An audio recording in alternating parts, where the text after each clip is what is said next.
All right, we are live at Otey's in Edgewood, the brand new Otey's. For those of you in the restaurant and anybody else, we are the Next Round. You can catch us every single day, 9 to noon. NextRoundLive.com, NextRoundLive.com. We also have an app.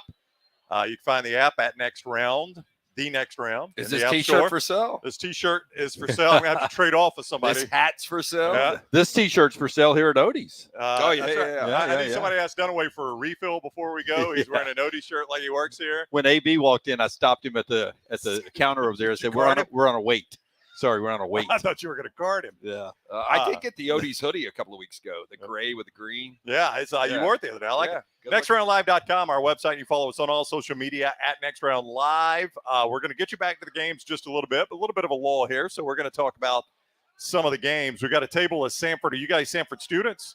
Sanford students. The Sanford pregame right here. Let's go. Sanford pregame. That game tips about 6 hours from now, but they've got okay. I do want to get a confirmation for these guys. So I had somebody reach out, a Sanford grad, and he said that Sanford students were told to get their work done in case you guys win, because the last time there was a big upset, St. Peter's beat Kentucky, St. Peter's website went out. Right. And so they were unable to log in for studies and stuff because so many people were going to the website to check out what St. Peter's was all about.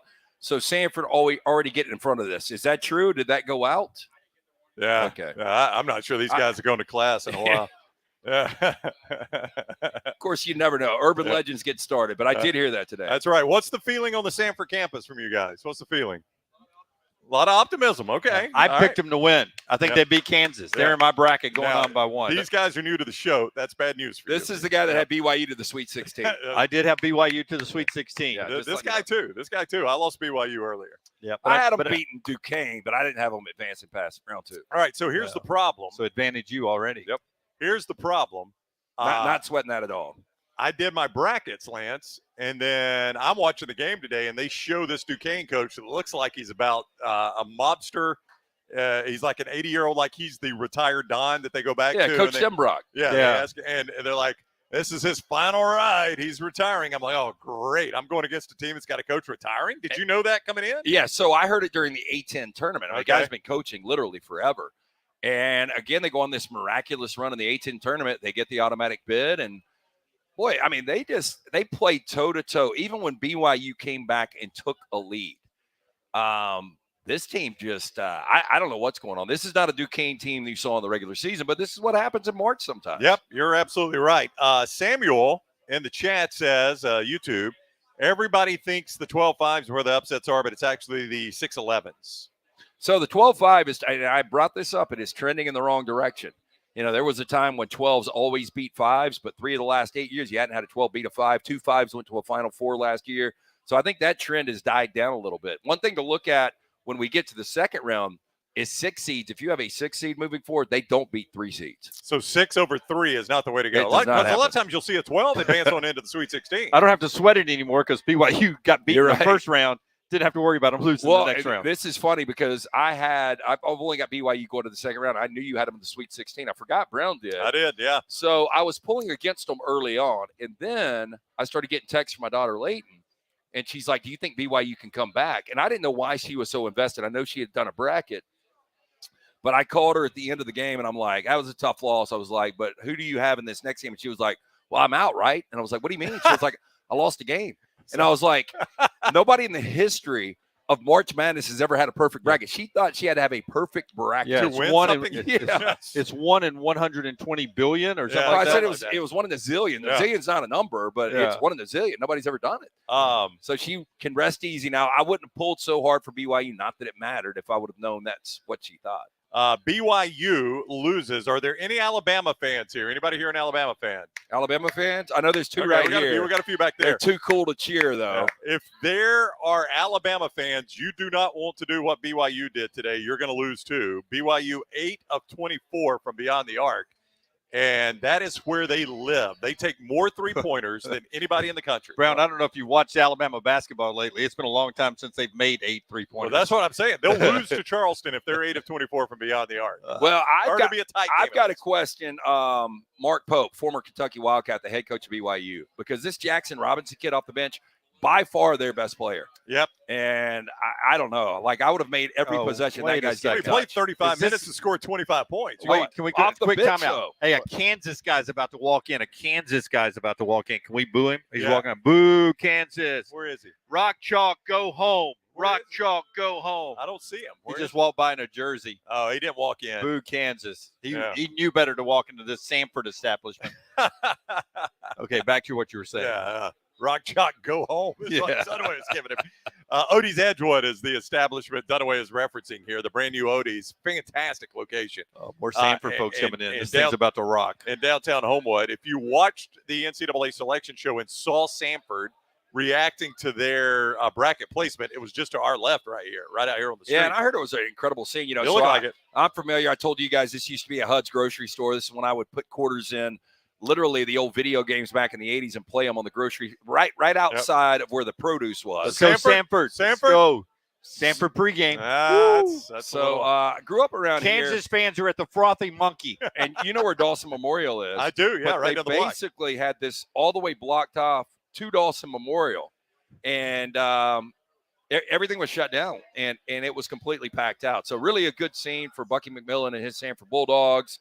And I can't wait to see that game tonight. I got a feeling it's supposed to tip at 8:55, probably 9:20ish. We'll be up till midnight tonight. Next to last game of the night, Drake Washington State is the only later game. The game is on TBS. If you're hanging around the house to watch it, you'll have it on here at Otey's. And then tomorrow, Lance, at both Otey's locations, obviously it is a sports bar or a restaurant's dream come true in this part of the country. You're going to have UAB, Auburn, and Alabama play back to back essentially tomorrow. It's going to be incredible. Yeah. And a lot of people are going to be heading to spring break tomorrow or Saturday. We will be out on location from 1 to 3 tomorrow at Walk-Ons. And then I'm going home, and I am I've got a You're gonna birthday veg? party I'm supposed to go to. It's quite a day for you. I think I'm going to tap in and out for like 5 or 10 minutes because tomorrow night is a great couch night. And the way YouTube does their lineup, we kind of had a feeling. Yeah. I went home to eat a quick lunch from Sterling and the guys at Champions before I came here. And while I was there, I put on the YouTube and the 4-box, how they do it is perfect. Yeah. That's what Paul says, Dunaway, right here on YouTube. He's got the quad box going right now on YouTube. I think Perfect. we're in his quad box. Yeah, I don't know. So back in the day, you guys know my layout in my basement. So I got 2 bigs. I got one on one wall, one on the other, and then I've got the 4 on the top, 32s. When I pulled the plug on DirecTV, they're kind of obsolete now. So I'm just going to pull those down, put one more big up, and because of the YouTube now, I've got 12 different games going. Yeah. Better than it's ever been. Better than it's ever been. Dave says the multi-view is awesome. It really is. Yeah. All right. Let's talk about some of these games that we have already seen, and we'll start with the first game out. I was going to try to pull up this comment real quick. We talked about BYU. We'll come back to that. Bad Mississippi State. Oh, here we go. Chris says Mississippi State outcoached. Tulu only had 9 attempts. Yeah, I mean, you know, Smith is such a good presence down low. I thought Josh Hubbard, if Mississippi State was going to win this game, would be the difference. Hubbard goes for 15. Smith only has 5 field goal attempts. It was weird, but it seemed to me the game got away from Mississippi State early. Yeah, I mean, they pretty much led by double digits the entire game. Tyson Walker's best game of the year for Michigan State. Played better than he has played all year long for them.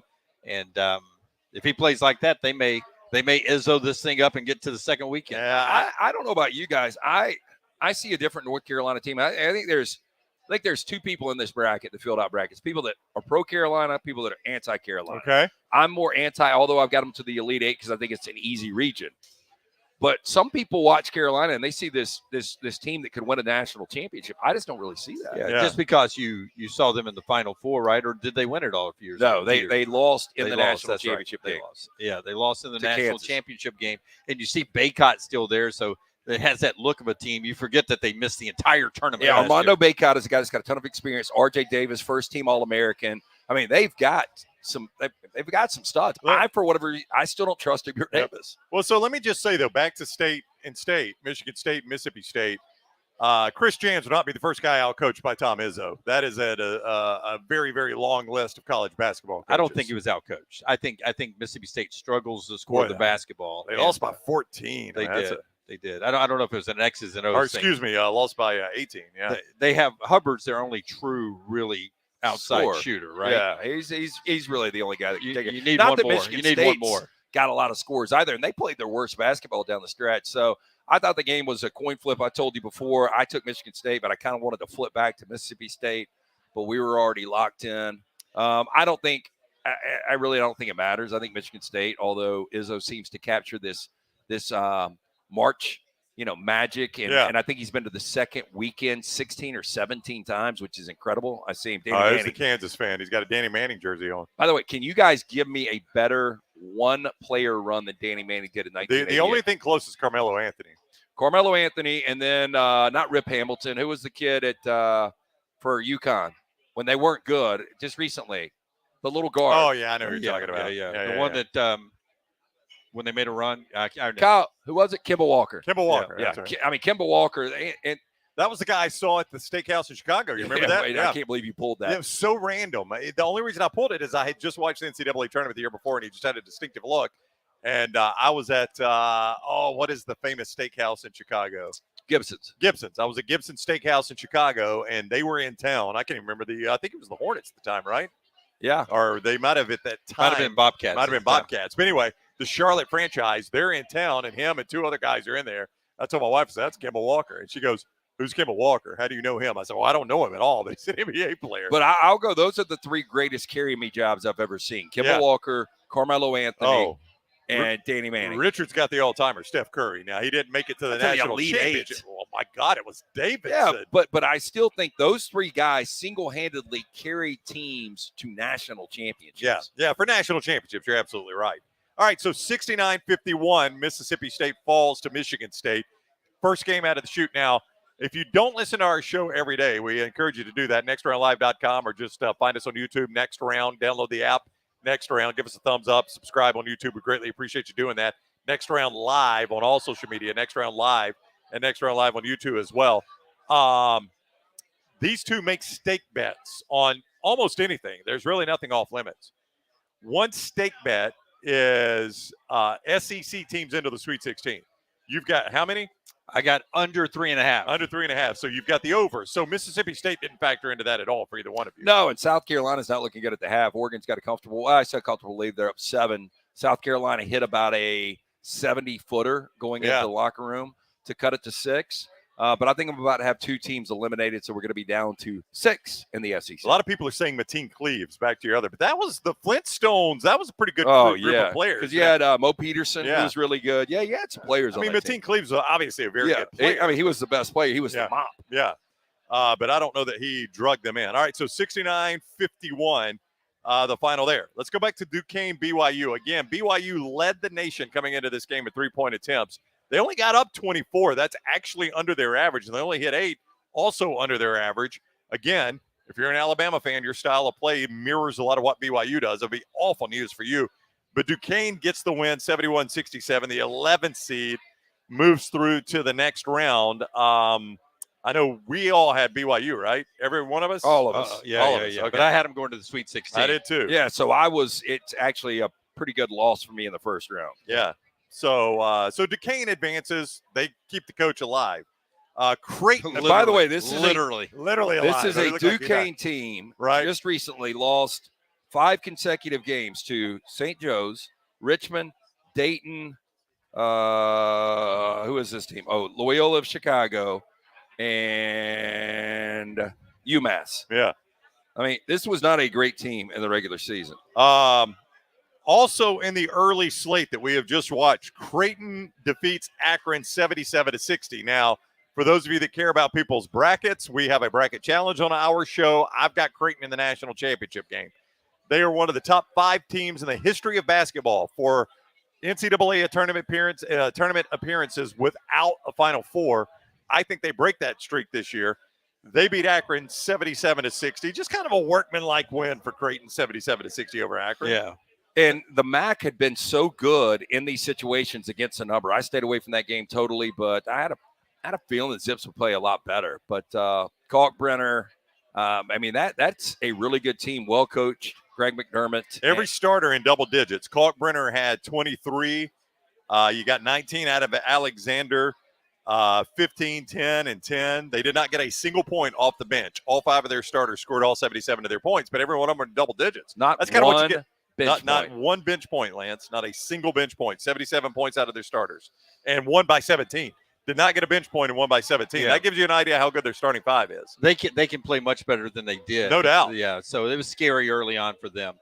Side note from basketball, just a second. I just finished a transaction. Tell me if I made a mistake or not. Is this at mybookie.ag? I saw him wearing out the Venmo a second ago. Yeah. I just picked up 2 tickets for Zach Bryan tomorrow night. It's going on right when Alabama's playing. But Alabama should be okay against Charleston, right? They don't need me. They don't need me in front of the TV, right? I can go see Zach Bryan. You ain't a fan if you're going to see Zach Bryan. Is anybody else going to the Zach Bryan? Jimmy Alabama, Jimmy Roll Tide. Anybody else going to the Zach Bryan concert? There's a good chance that nobody else in here. There's one guy. Are you an Alabama fan? Yeah. Oh, I mean, there's a good chance. Not really. Bama will be over by the time that we go. I'm gonna watch it in the parking lot, and then boom, jump right in. What time's he hit the stage? 9 o'clock. My daughter's going to be there. Of course, she's a teenager, so don't. He won't go on until 9. It'll be fine. I'll see the end of Alabama. No, you'll see the whole game. I just can't do the post game. Well, that's fine. You have to cover that with a little T. I'll handle that with a little T. Okay. So it's good. I get Zach Bryan and the Tide tomorrow. Okay. That's right. All right. I didn't even know Zach Bryan was in town. 2 shows. Well, you're not a big country guy. Yeah, I two couldn't even shows. tell you one song he sang. Yeah. Which means apparently free chicken fries in town too. That's right. Trust me, I know why you're going. Yeah. Has he sold out Legacy Both twice? nights. Both shows? Oh yeah. He's a big act now. Ticket prices. Our friend Woody and Poochie told me their tickets are $4.50 a piece. Yikes! I bet Woody didn't want you telling that on the show. Too late. I mean, there's no rewinding that one, Jimmy. They were gifts from somebody. I'm sure. Everybody knows the price of a gift. Yeah. All right, so 77.60. They put it on the steel company. We got clients. Back in the day. Hey, I need you to write this invoice. I know it says 2 tickets. Can you write it for 4? 77.60. Creighton beats Akron. All right. So, by the way, they told me to tell y'all that since the expense report's in a different situation now, we haven't gone to dinner with them one time. From them. Yeah, I know. but they were pointing out that the phone works both ways. I know. The phone works both ways. We never took them, so I can't say anything. All right, Long Beach State. Speaking of coaches that are getting fired, this guy's already fired. Dan Monson was coaching what it turned out to be his final game of, I guess, his coaching career. You think Dan Monson? Yeah, I think he's done. You know, he's 17 years at Long Beach State.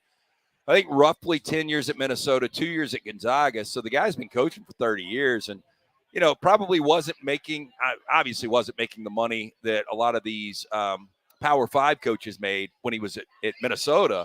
But I still think the guy's probably a multimillionaire. He was in a good spirit when he addressed the media yesterday. We played the clip today on the next round. Hey, I'm working for free. You guys ask me whatever you want. He was having fun with it. They were loose. They played really well in the first half, and the athleticism and size of Arizona just took over that game. Dunaway, knowing that I have Arizona win this whole thing. Like in this first window, I had Creighton, who Akron was hanging around a little bit with Creighton. And they cut it to 12 with 4 minutes to go. And Arizona, that's my national championship game, Creighton playing Arizona.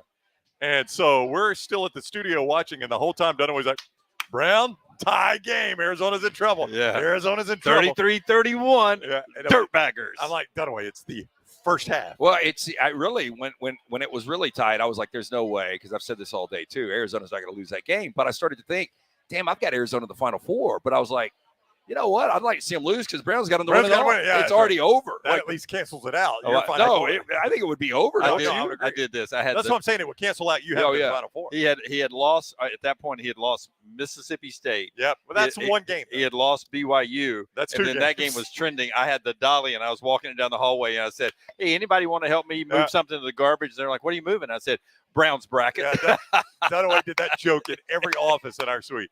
Have we bought the handcuffs yet? But hang on. That said, I got to put some context to that for everybody here. Yeah. We'll come back to the handcuffs.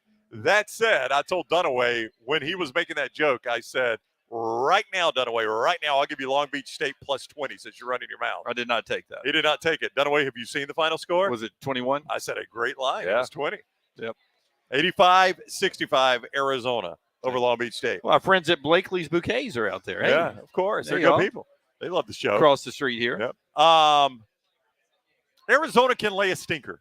They can. I mean, that's a huge risk for both you and I. I've got a little more at risk than you do with them in the championship, actually winning it all. But they can lay a stinker. Yeah, they're tough to trust. I mean, Tommy Lloyd, I think, is a really good coach. Sean Miller was, he was Arizona such really good years, but at one point in time, we called him the best active coach to get to a Final Four. But the fact of the matter is they haven't won a national championship since they came through Birmingham in 1997 with Lute Olson. It's been a long time. And that's a good basketball program. Yeah. So Arizona has been a historically great program. They advance 85-65 over Long Beach State. We just watched North Carolina wrap up 90-62 over Wagner. I don't know what you say about this. Not a surprise at all. North Carolina. I watched like the first 5 trips down the court. They just dump it down to Baycott. And Wagner's got like a 6'4" kid on Baycott. And Baycott just absolutely dominates him going to the basket. Yeah, and, Wagner was a dog in the play-in game on Tuesday night, and they were fortunate to get out of there with a win. Seahawks, no match. North Carolina kind of goes through the motions. You knew they were going to win. It was just what the margin of victory was going to be. Yeah, 90-62 was that margin of victory, Dunaway. Now, this is thought to be the weakest number 1 seed, North Carolina. Yep.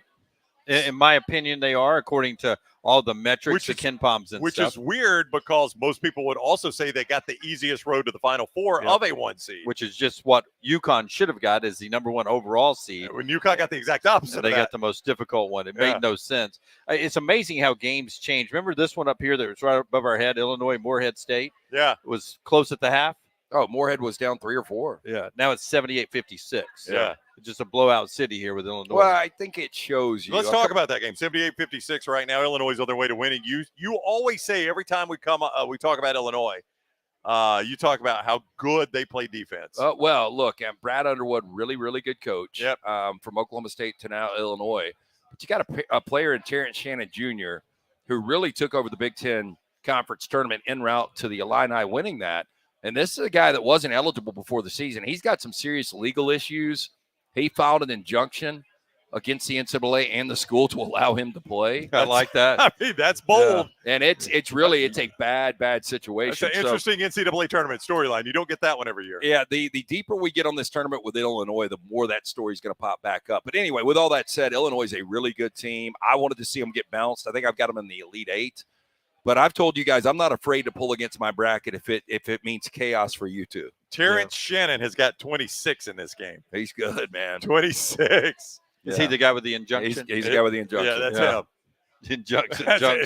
What's your function? Well, by the way, if Terrence Shannon wasn't playing, they wouldn't have won the Big Ten tournament. They wouldn't be leading this game. Yeah, they wouldn't be leading this game. So he's that good of a player. By the way, 13 of 16 shots South Carolina missed to end the first half. I love how you keep jumping in front. Well, I'm just saying they're only 5. They're only 5 down. We're just now coming back.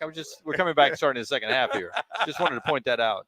Lazy South Carolina. Well, let's talk about it. But they're only 5 down. Oregon, South Carolina, 34-29. Well, you're speeding through the games way too fast. Well, I've got to because you two keep bringing them up. Oregon, South Carolina, Dunaway, 9 of 28 from the field. 9 of 28. Yeah.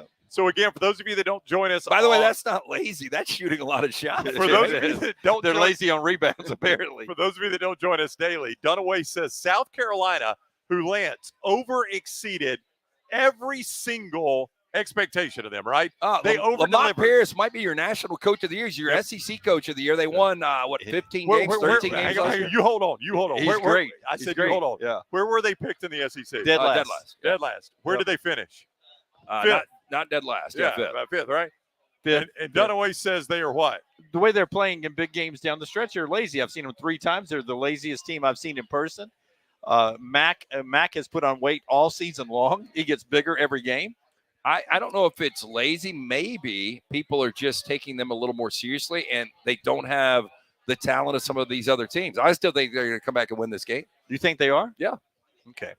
I don't think they will. 34-29 as we talk live here. Oregon leading South Carolina 34-29 as they just start the second half.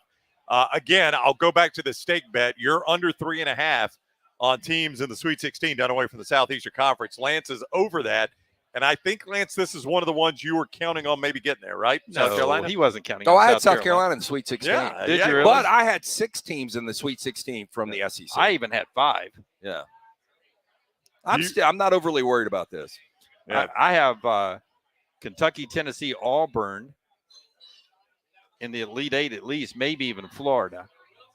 34-29 is the Oregon lead right now. We'll come back to that as these 40 games to 31, continue to play. actually, not to jump in front. But oh, I'm sorry, 40-31. It had not updated. I just saw it over your shoulder. My apologies. It had not updated. Let's talk about Nevada and Dayton. That game going on right now. Oh, really? Yeah, 25-24 just before the half. Dayton has the lead over Nevada. So that got your attention. Why did that get your attention so much? Because I just had not seen that yet. Okay, Dayton is a team. I bet you know they're playing today, right? Oh, I do. Okay. I had not found my TV for that yet. It's our first play at Lance's Lock and our second play, actually. And I've got Dayton in the Sweet 16. All right, lanceslock.com. Again, I realize some of the people here in the restaurant at Otey's aren't familiar with our daily show. We're trying to educate them. Lance makes picks every single day at lanceslock.com. Does a great job with that. He's got 7 plays up today, right? Yep. Your free play is Iowa State. We'll get to that in a little bit when we talk about the late slate of action. Any results yet? Yeah, BYU, 0-1. 0-1, Lance. You can always count on Dunaway. Way to bring it up, Jim. Way to bring it up, Jim. I didn't even know which one it was. Is he not on the text? Thought maybe it was 2-0. Actually, he's not. Yeah, okay. We need to put him on the text. I don't know if it's going to stop him from asking that question. Yeah. 25-24, Dayton and Anthony Grant leads Nevada, the former Alabama coach, who many will forget COVID probably, in sports terms, I'm just talking in sports terms here, robbed Anthony Grant more than anybody in sports terms. That guy was on his way to being definitely a one, maybe the overall number one, some people thought, and they didn't even have the tournament. Yeah, and let's just say that chalk rules in that situation, a Final Four for Dayton possibly. I mean, who knows? A national championship. You never know. Yeah. Obi Toppin and that team, they were really, really good. Yeah, Obi Toppin could play, couldn't he? Yeah, and unfortunately and this is their first appearance back, so I thought they would play with a chip on their shoulder. They are now down 30-25 with a minute and a half to go in the first half. So Dayton was up 5. Now they're down 5, and obviously a lot of big runs. So as we talk live, Illinois has it in the bag. Oregon and South Carolina battling, Nevada and Dayton battling. We'll keep you updated on that. So as a reminder, if you're watching us online, we are at Otey's Edgewood. This is a brand new Otey's location in the Edgewood area of Homewood. Just a fantastic facility. If you've been to the Otey's, the original in Crestline Village, this looks like the exact same Otey's except double the size. When you say that, yep, I would say that is. I was talking to Ryan, one of the GMs, earlier today, and I was like, I love the nostalgia of Otey's and Crestline. Yep, but it's like this is just kind of the new Big Brother, next generation, just a little more expanded. Yep. Next generation. Yep, next generation of Otey's. So it's a fantastic location. Garage door, windows, walk spaces. So we've already got Samford fans holding tables here, even though their game is not until late tonight. They're gonna hammer a few beverages and get ready for that game. You can watch the Samford game, but then tomorrow as well at both Otey's locations, full day of basketball with UAB, Auburn, and Alabama playing back to back. Otey's is a great place to watch. That's a great place to come anytime. Oh yeah, ice cold beer buckets. I've got the Stellas right here, Bud Lights, whatever you want there. Incredible food from Rodney Davis. I don't know if you guys are going to eat later on. We came here for lunch yesterday. Dunaway had the Diablo, which is my favorite. No, I did not. I had the club that's sandwich. Right. Yeah, you almost went Diablo. And I passed in the fries and went with chili on the side. Club sandwich and chili. Club and chili. It was unbelievable. Yeah, I went south of the border roll up last night with a side of the spicy sauce, that pink sauce. So good. So good. Yeah, south of the border roll up, the Diablo, great thing. Do you know what Maddie's go-to is? Big cup cocktails. What's she have? Every time, the corn dog.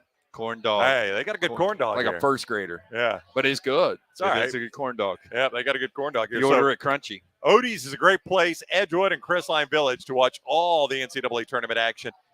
Including tonight's Samford game, Jimmy Dunaway. Before you get to the chat, a couple of things. First of all, Taylor Korn is safely in Spokane. That's right. Some people were asking. She's got our coverage starting a little bit later on tonight and throughout the day tomorrow, Saturday, and Sunday from Spokane. So she is out there. Thanks to our friends at Autograph.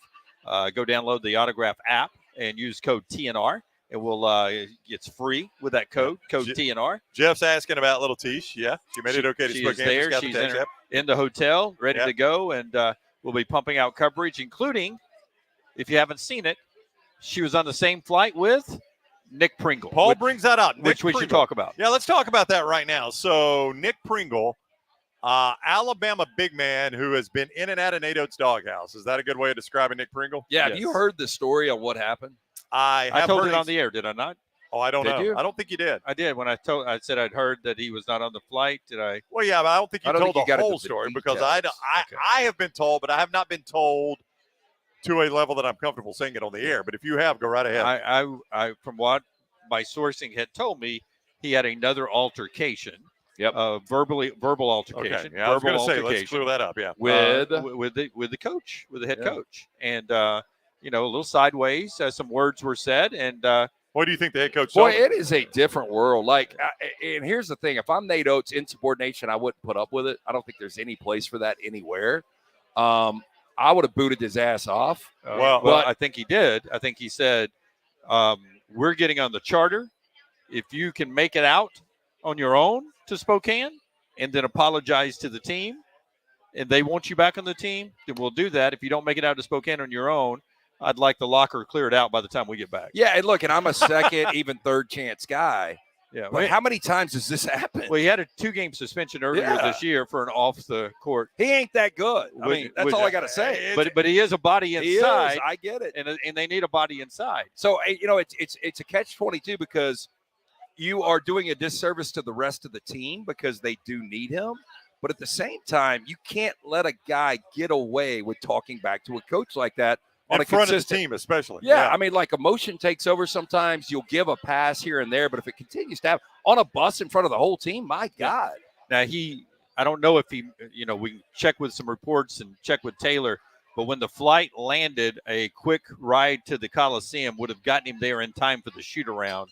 I do not know if he was on the court for the shoot-around or not. Was Taylor headed to the shoot-around? So we'll text her and see. It is the news conference and the shoot-around is wrapping up out there. Yeah. And that answer already is on your text there, Brownie. And I will tell you, I don't know if Nick made it to the shoot-around, if they've had the conversation about, but from sourcing, he, doesn't start anyway. Well, likely we'll see what playing time he gets against Charleston. But if he's dressed out, because the earlier suspension this year, he wasn't at one of the games. And then the second game, he had to come back and embarrassingly sit on the bench in street clothes. Yeah. So suspended not even with the team one game, then in street clothes on the bench second game, which is a public display of suspension. All right, let's say, right? Yeah, absolutely. That is the purple walk, right? That is the walk of shame. Yeah. And then one fan said to me on Twitter today, "I can't believe that you sent out that video of Nick Pringle on the plane." Who said that? Yeah, somebody on Twitter, and I was like, "Why would they say that?" And then you had the same reply I had. I said, "You think Nate Oates would be mad about us sending that out?" I think Nate Oates is glad Taylor was on the same flight. That's right. Because you know what Nate Oates is going to do when Nick Pringle shows up in Spokane? He's going to pull up that tweet and say, "That's a good look, isn't it, man? That's a good look for you." Good look. You know where we all were? Yeah. We were on the charter. Well, you watch Game of Thrones, so I'll do a Game of Thrones analogy here. Cersei Lannister, shame. I mean, hey, look, sometimes you got to go to major extremes. Flight of shame. It was a flight of shame. It was. And I guarantee you, now I don't know that, I'm pretty sure Nate Oates would be aware of that tweet. There's enough people around the Alabama basketball program that follow us on Twitter that would see that. And I would not be stunned at all if Nate Oates, when Nick Pringle showed up, said, "All right, there's your look right there. You happy with that? Yeah. You're on a commercial flight.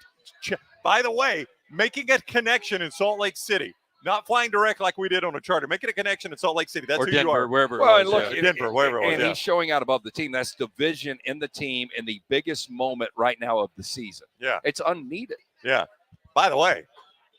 And he's not that important of a player to the team. Right, that's why, to me, I know he's a body, but he's expendable. So let me ask you guys this. Let's assume Nick Pringle plays 2 games in this tournament. Let's assume Alabama beats Charleston, plays both games. Give me his total points. Give me your over-under in his total points those 2 games. 2 games, I will say that he goes for 12 points and 10 rebounds. Oh, combining both games? Yeah, combine both games. So Lance's total points. 12 and 10. I'm thinking he's about a 6 and 5 per game. That's his over-under. I was going to say he averages 8 and 5, 8, maybe. If you get 10 and 7 out of him, that's a great day right there. That's good. Just one day, 10 and 7? 10 and 7. If he averages 10 and 7, I'll take that all day. That'd be good. So that's 20 and 14 over 2 games. You'd love that, right? Yep. And that's what he needs to be. That's what he needs to be, man. Yeah. I'm going to pull it back. Oregon's going to win this game now. Oh, are you? SEC is. Well, what has happened, Lance? Well, that's a bigger topic I want to get to here in a second. Well, I'm just saying the SEC is not trending well, are they? Yeah, but right now where we are, South Carolina, when you're lazy, it's hard to hold your train of thought for 40 minutes, and they're down 54-37. Hey, guess who had them in their Final Four? South Carolina, by the way. I brought this 73 ESPN experts. All 8 SEC teams represented at some point. Tom Crean had South Carolina in his Final Four. No way. Oh, yeah, he did. Tom Crean. I can't laugh too hard. I had him in the 16. No, say this again. Tom Crean had South Carolina in his Final Four. I've seen them in person 3 times. I saw him in Tuscaloosa, blowout, in Neville, blowout, and at the SEC tournament, blowout against Auburn twice and Alabama once. This Oregon team is not that great.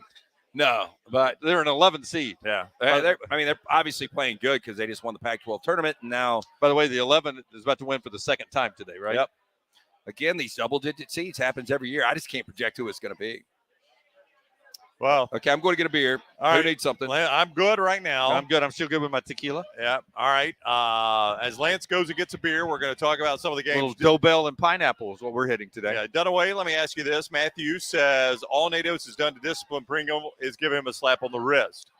I would say this is more than a slap on the wrist. Yeah, I mean, how is a 2-game suspension a slap on the wrist? No. Let's put that aside. Yeah. I mean, when you take the team charter to the NCAA tournament and say, if you can find your way up there and the team accepts your apology, you could play. Yeah.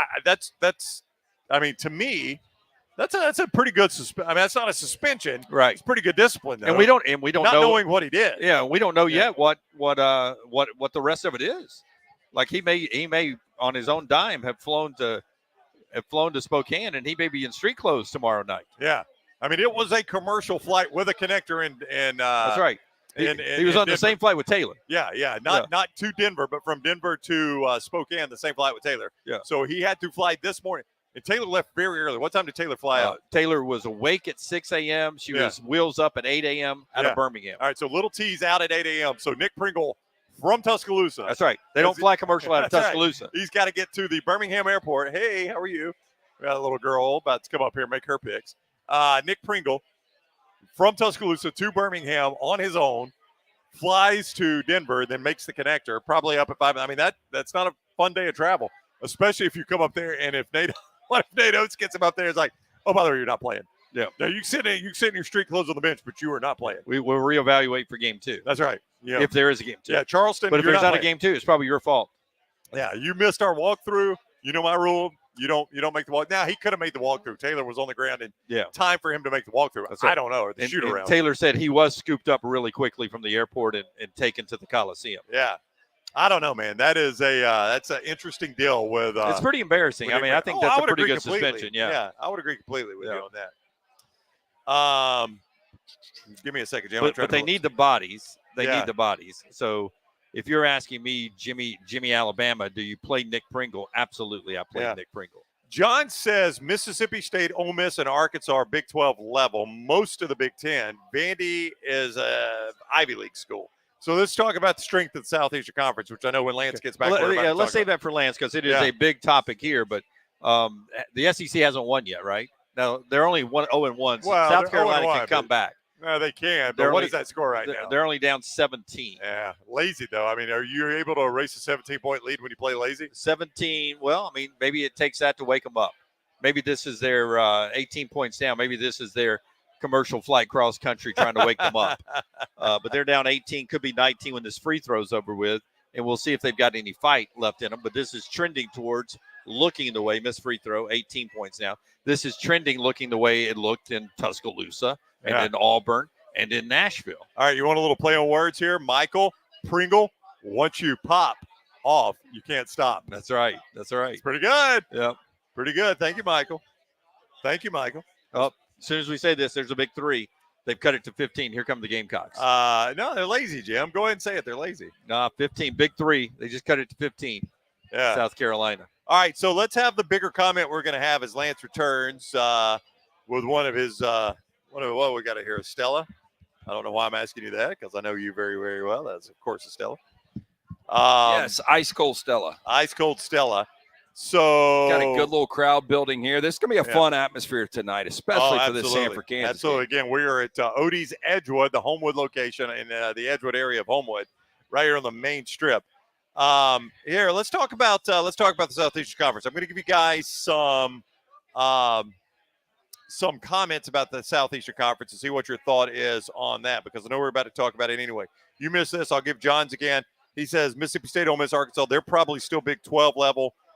Big Ten level, Vandy basically an Ivy League school. Well, Roderick says SEC already pulling their losing shenanigan ways of the dance. Mississippi State blowing out South Carolina, getting waxed by double digits. Can I bring this up? Because Please. The Big 12 was brought up. The only team we've seen play in the Big 12 is BYU. Yeah, what they do. That's my point. Yeah. Have you already said that? The two best. Yeah. The two best conferences 0-3? all year are right now 0-2 and trending. Yeah. Yeah. I'll tell you one thing. I do not, I don't know why anybody would listen to what I do in bracket picks because I suck at them. But I do think I'm right on this. I don't think you can get sucked into the conferences everybody says are the best conferences in the country all year long and pick based on that. Like, if everybody says, the Big 12 is clearly the best conference in the country, all right, well, I'm going to go heavy Big 12. I just don't think that really factors into the NCAA tournament. You're probably right historically, but I do remember in 85 where you had 3 Big East. I remember, I think it was 2000 and early 2000s where you had 3 ACCs. So, I mean, we've seen conferences, have dominant tournament runs before, but probably traditionally year in, year out, you don't get that. Do you buy into conference power or perceived conference power?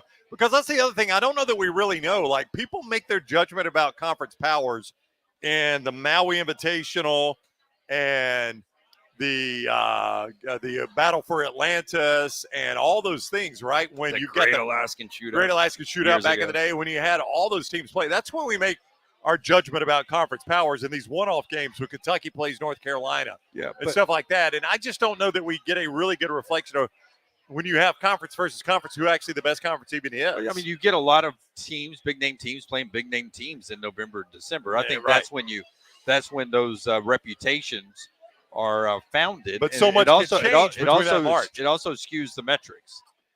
Big There's teams no playing doubt. big teams. Just look at Alabama. They get a lot of credit just by playing that tough schedule in November and December, and that's kept them high all year long in the metrics all season long.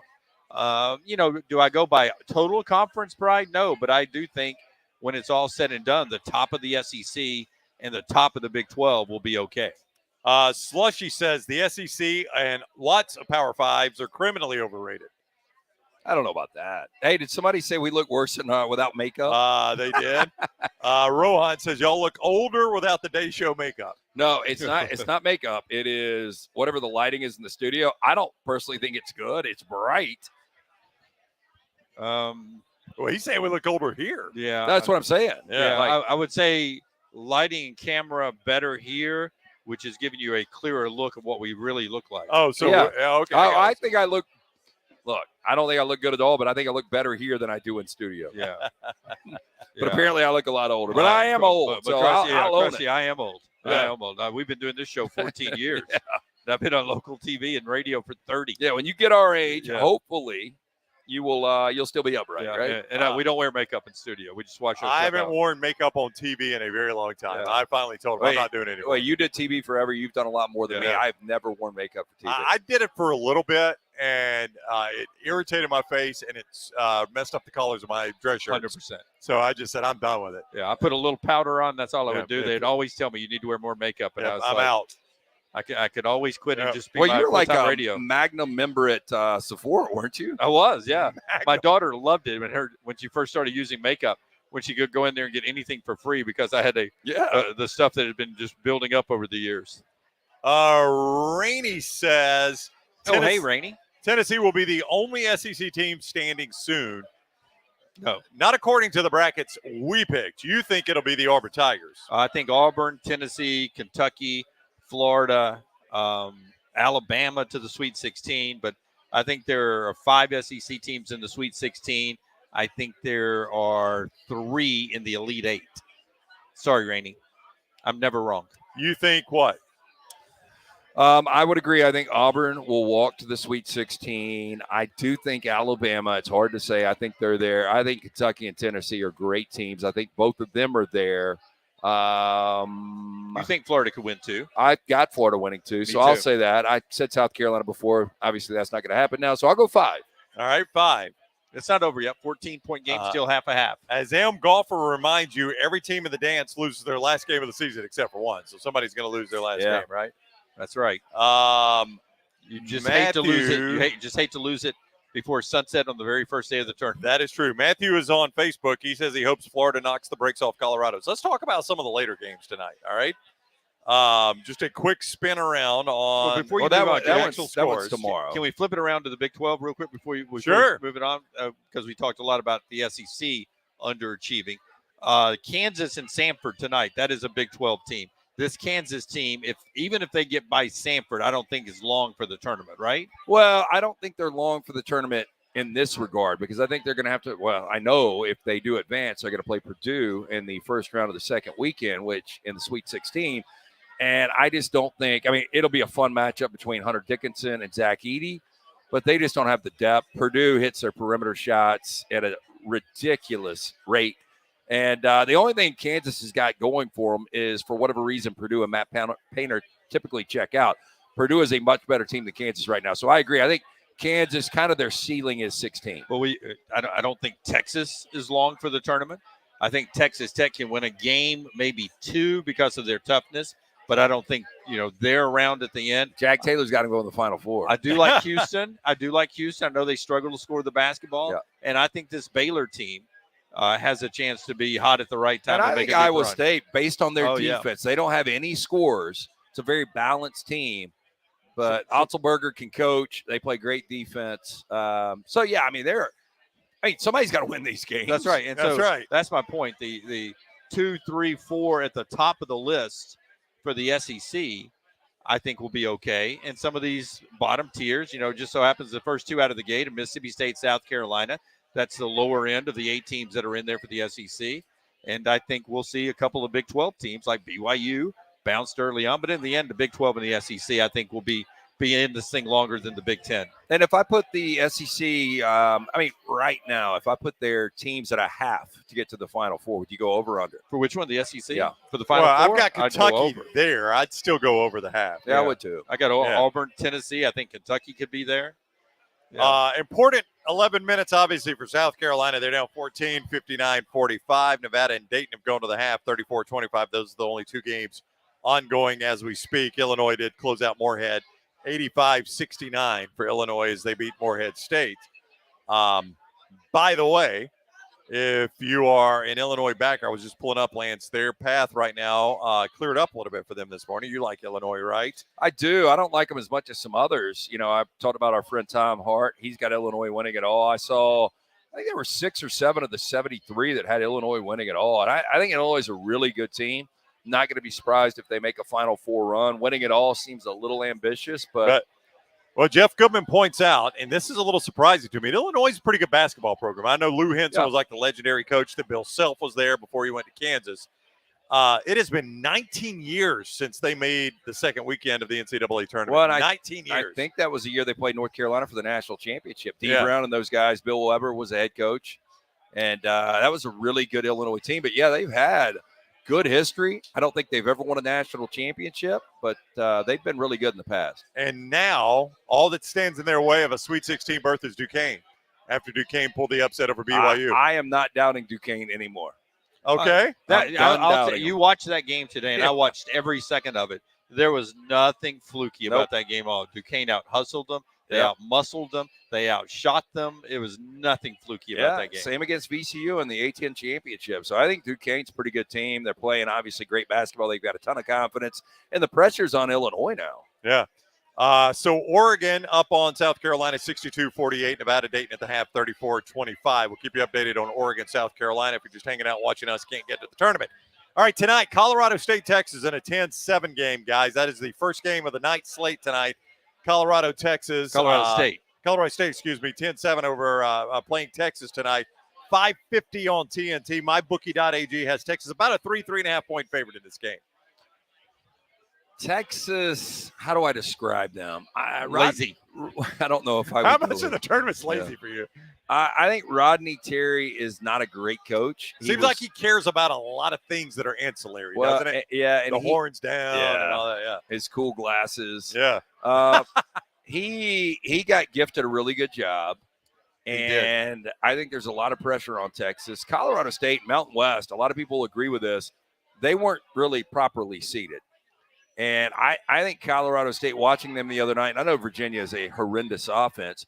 Colorado State is a big physical lockdown team, and I think they're playing with a lot of confidence. I think Colorado State wins the game. I got them advancing here. Me too. I've got Texas moving on in this one. I've got Colorado State. I can't tell you how many bunnies they're called by old school announcers, short putbacks. Right. I can't tell you how many right at the bucket baskets Colorado State missed the other night. That game could have been a 40-point game if they had made those little short shots there at the rim. Again, Texas 2.5 3-point favorite in that one at mybookie.ag. Oakland and Kentucky. Speaking of the SEC, this team I got in my Final Four coming out of the South region. Oakland and Kentucky playing at Pittsburgh. It is Kentucky about a 2-touchdown favorite in this one at mybookie.ag. CBS tonight, it's 6-10. Kentucky 13.5.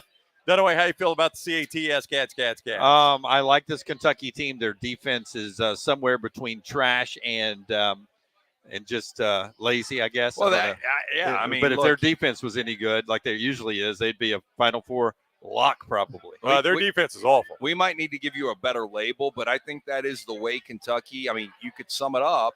They seem uninterested at time. I don't know if they're going to be interested for Oakland. If they are, they could win this game by 30-plus points. I mean, Dillingham and Shepard are going to be probably top 5 to top 8 picks, both of them. Antonio Reeves is an All-American. Calipari is a guy that has won a national championship. He's coached for multiple more. I think if it comes together from Kentucky, if Kentucky is cutting down the nets, not surprised at all. Well, the last time we saw Kentucky play, Texas A&M just worked them in Nashville. But you had a hungry team and a non-hungry team. You did. Texas A&M had to win it to be in the tournament, and they managed the lack of size they had perfectly against Kentucky. I just don't think Oakland obviously can do that. In fact, these are the kind of games I hate in the first round where you really don't – Oakland really doesn't have much of a chance. Listen, I know there was a motivation difference in that game, but what scares me, Dunaway, if I'm a Kentucky fan, is defense has been the problem for the Big Blue all season long, and Texas A&M was just going to the basket trip after trip after trip, and Kentucky had no rim defense, Lance. They just couldn't stop anybody going to the basket. That's what scares you. Well, when they want to play defense, you saw Calipari call them out. It was against Auburn, right? Before they played the Auburn game. If they played every game like they played at Neville Arena, they'd lift the trophy. But I think that shows you how they've got it in them. This team is. Yeah, I mean, they've got all the offensive weapons, and obviously with their athleticism, they can play great defense when they want to. I don't know if you'll get that Kentucky team tonight. I do think you're going to get a lot of effort moving forward. I mean, you should. What else are you playing for? The way South Carolina is playing in this game, by the way, they may have to finish with 4 players. They are fouling every time down the floor. Well, I mean, they're down 67-52. In your book, this game is over with 8 minutes to go. By the way, they got it down to 11 a few seconds ago. Well, they're lazy, though. This has been a fun season with Maddie trying to explain basketball. She's like, I just don't understand the fouling. And I'm like, you got to shorten the game. The only way you can make up points is if you shorten the game. So I'm trying to explain this. But if you were a new basketball fan trying to learn the game, it is frustrating watching a final 2 minutes take 35 or 40 minutes of real time with about 30 foul shots. I don't know if you were watching BYU Duquesne, but I had a little skin in that game with BYU in the Sweet 16. We were watching at the studio before we moved here to Otey's, and that last minute took forever for them to play. Forever. BYU was having to foul. There were timeouts. Our television froze. Our television froze 1 minute. I mean, it was just awful. See, if they ever get it down to single digits here, this will have a different feel to it. I've been thinking the same thing. Well, I just don't think they can. They could cut it to 10. Oh, my gosh. But somebody hustled after a rebound. Oh, that's backcourt. Dunaway. No. He kicked it backcourt. Did you say South Carolina was hustling Dunaway? Did I hear that right? I did. They hustled after a rebound. What a change. I think that went off Oregon's knee. Yeah, I think it went off South Carolina's knee. Let's review that. So Oregon has got the signal? lead. Here it is right here. Oregon has got the lead. Dana Altman is a coach you respect the heck out of. Yeah, I really do. A guy that was at Creighton before Greg McDermott, and a guy that had the Arkansas job literally for minutes. And now he's at Oregon, and I still stand by it. The year you did stand up in the bracket challenge, they should have won the national championship going to a Final Four. And for whatever reason, once they get to the tournament, they're ultra focused and they play their best basketball. Here's why I hate doing a bracket. Okay. This ought to be interesting. Like Duquesne, BYU earlier. Right. Only because I had BYU in the Sweet 16, I was cheering for BYU. Right. If I had nothing on the game, you go Duquesne. I would be cheering for Duquesne all day long. Because of the upset, right? I'm sitting here cheering against an SEC team. But still, because of we all have BYU. That's why I can flip this thing quickly. Yeah, I did. I told myself last year, I was like, I don't know if I'll do a bracket again. And I always end up doing it because it's part of what we do. And it's part of what America does for this thing. But it does take away a little of enjoyment where I can't enjoy massive upsets because I feel like it's hurting me. Oh, yeah, you're right. The same with Gambling, yeah. We do this, we do a snake pool, a snake draft, and there's 8 of us, and we get 6 teams each. And because of those 6 teams, I'll be pulling against upset. So I feel you.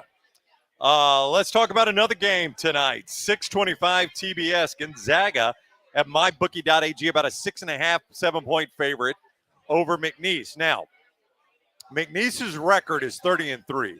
For those that have not followed McNeese, their coach is Will Wade, who's the fired LSU coach. Heck of a coach. Was doing a nice job at LSU, was recruiting well, but he was recruiting a little too well for the NCAA. He got caught in the FBI wiretap. A lot of guys survived that. Sean Miller and Will Wade did not survive that. And now he's at McNeese State. Or Rick Pitino. I can tell you a guy that did, Bill Self. He's stronger than he's ever been. But McNeese is 30-3. They have played an awful schedule. Ken Palm, the basketball analytics site, has them like in the 330s in their strength of schedule. There's only 358 college basketball teams. So they're in the bottom quarter, bottom sixth of schedule strength. So that 30-3 is a little bit misleading. But when you got a coach like Will Wade, I think a lot of people say, I'll buy into that 30-3 something. Yeah, and look, here's the thing. They're playing Gonzaga, and this is that first year that I don't think anybody expects anything out of Gonzaga. We know Mark Few's good, really a great coach. He's one of the elite coaches right now in college basketball, but he doesn't have the Chet Holmgrens and the Jalen Suggs of the world the Adam Morrisons, the guys that they've had in the past. They just don't have those standout elite players. So I don't really know how good this Gonzaga team is. I think they're better than McNeese State. I do think McNeese State, although they lack a lot of size, you brought this up earlier. They're one marquee win this year. They beat UAB, tournament team this year that won the American by 21 points in the regular season. So I think McNeese is playing loose. That's their best win, yeah. And I mean, McNeese is dangerous. I like Gonzaga in this game, but we'll see. Unless, Dunaway, I am missing a team. We looked at it during the show today. Unless I'm missing a team, UAB is the only tournament team they played. Right. Does that worry you a little bit, though? Oh, it does. It does. Yeah. Name some of the ones they beat. Remember, they beat Bible Studies. They beat Bible Studies, which I know we got a lot of Sanford fans here that are doing Bible Studies, but that is an actual team, Bible Studies. I don't know anything about Bible Studies. Jim, they beat Champ Christian. Right. They beat Laterno. I don't know what Laterno is. Sounds very French, and I'm probably saying it wrong. They beat, give me one more. Hang on. I was going to give you this other one that they beat in December. I have to jump ahead. Down to 10. Oh, no, Dunaway. The Mississippi School for Women, Dunaway. Right. Mississippi University for Women. I think UAB, if I'm not mistaken, is the only tournament team that they played this year. Now, like Lance said, they beat UAB. By 21, I think. Yeah, they beat them very, very, very soundly, in fact, 81-60. At UAB, that game was in Birmingham.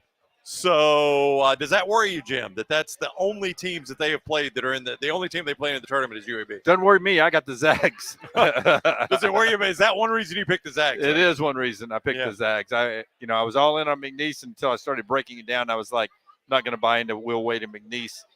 Great story. He'll get a good job someday again, but not in this Zags team. This Zags team is beaten up because of the history of what Gonzaga has been able to do recently. But this is not a bad basketball team. They got some quality wins. Lazy rebound there. Oregon gets it. You dog out this South Carolina team. Lamont Paris did a great job. They won in Knoxville this year. They did. Beat Kentucky. Yeah, it's I don't know. I think they beat Clemson. I do think that we will start to see less and less upsets in this tournament, sadly. Well, let me ask you about Gonzaga, though. We're watching 11 beat a 6. No, I know. That's barely an upset. Wasn't Oregon favored? How's 11 beating a 6 an upset? Oregon was favored the game. It's not an upset at all. They were. You're right. No, Duquesne was an upset. Lance, Gonzaga, this is one of the more average Mark Few teams Gonzaga's ever had. Or one of the average Gonzaga teams Mark Few's ever had. So I mean, if you want to pull, or I'll do it, Mark Few, and you go year by year, I think he was an 8 seed one year. I can remember back in the day when he was I almost think this was his weakest team in the last 20 years, though. Let me check. And he has played for a national championship, but wouldn't you say the Mark Few era has been marked by earlier than expected exits? Would you give me that? Yeah. I mean, that has kind of been the knock on him, right? As they go out of the tournament earlier than you would expect. But he has played for 2 national championships. I know that. That's pretty amazing. Yeah, no, that is pretty amazing. would it stun you as much as Gonzaga has struggled to finally win that championship? Where are the Samford guys going? They're leaving. Well, they're going. I mean, did they just now realize, hey, No, this they're game just doesn't moving start the for another? table. Oh, okay, we're just moving tables. Okay. I was worried about the Samford guys. Wow, you were about to, like, we were stand-up comic. They were about to walk out. Well, I'm just like, you're here now. Shame them. You're here now. Would it stun you, though, if this is the Gonzaga team that finally makes that run and win the championship? I mean, you'd be stunned by that, right? It would stun me. Yeah. It would stun Give me. me his head coaching. I mean, this is a remarkable head coaching record. So, Gonzaga, oh, my God. I mean, it's crazy. Yeah, I mean, it's Sweet 16 after Sweet 16. Okay. Now, he's had some exits in the round of 32. Let's just go the last decade. 32-3, 29-7. Give me the tournament, though. Give me the tournament. Yeah, okay. Everyone's going to say you can read all that 29 wins. 32-3, only one win. 1-1 in the tournament. 29-7, 1-1 in the tournament. 35-3, Elite Eight. 28-8, Sweet 16. 37-2, played for the national championship and lost. 32-5, Sweet 16. 33-4, Elite Eight. 31-2, canceled tournament because of COVID. 31-1, played for the national championship. 28-4, Sweet 16. 31-6, Elite Eight last year. Give me a school that 8 straight years of going to the second weekend at least. Give me a school that wouldn't take that. Oh, everybody would. Every last everybody one. would. Everybody. I mean, you could talk about the powers. Kentucky would take that. That's about what they've had with Cal. Yeah, everybody. North Carolina Cal hasn't gone that deep since he won one. North Carolina would take that. Yep. Now, I know there's some head coaches that would disagree with this. I've always said if you coach a really good program, you should be in the tournament every year. I think getting in the tournament is the equivalent of playing in a bowl game. I heard Mike Krzyzewski on that show. I don't even know what it's called on Sirius XM. Mike Krzyzewski. That I'll just randomly get in. Coach K's podcast. Yeah. But he said it, because whoever the host was that night said, you are like third all time with 24 consecutive appearances in the tournament. He said, yeah, that's great. He was like, but I've always said if you coach a program, a big time program, the floor should be getting to the NCAA tournament. That's right. It's the difference between a good year and a bad year is making the NCAA tournament. That's what's crazy about North Carolina not getting there last year. Teams like Villanova not there this year. Then you can make it a great year in the tournament, right? Yeah. Good year, better year. Well, all right, so Gonzaga is a 5 seed. And they're going to play Kansas if Kansas beats Samford. I mean, they could get Samford. We'll see. Your feel for Gonzaga as a Sweet 16 again? Is that their ceiling? Is that their ceiling for you? That's as far as I have them going. Okay. Yeah.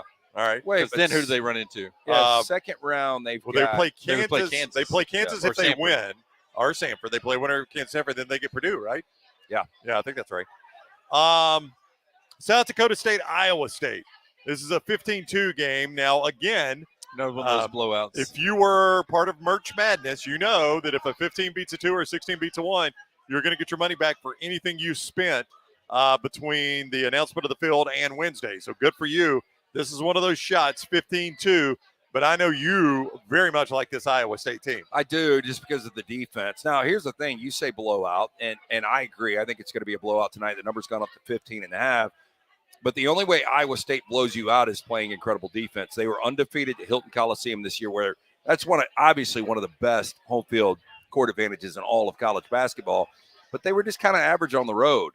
Neutral site here. The Jackrabbits do have a lot of tournament history. I think they've been to 3 consecutive tournaments now. So I don't think the lights are going to be too bright. But I do think Iowa State's defense is way too much. Dunaway, South Dakota State, 22-12. Do they have anything at all for Iowa State? You say blowout. 15.5 is the number, and it's your free play, right, at LanceLock.com. Yeah. LanceLock.com, 7 total plays up. Some of them already going off, but your free play is Iowa State. So you like them by 2 touchdowns. And Dunaway, you like them big. I like them big. Another 15-2. This is another opportunity for you to get free clothing from us on TNT. Tennessee, a 3-touchdown favorite, 21.5 at mybookie.ag over St. Peter's. Anybody will remember St. Peter's for making the run after they beat Kentucky a couple of years ago. They got another shot at that. Was that a 15-2? Yeah. When they beat Kentucky, here we are, 15-2 again, against a team and a coach that struggle to perform this time of year.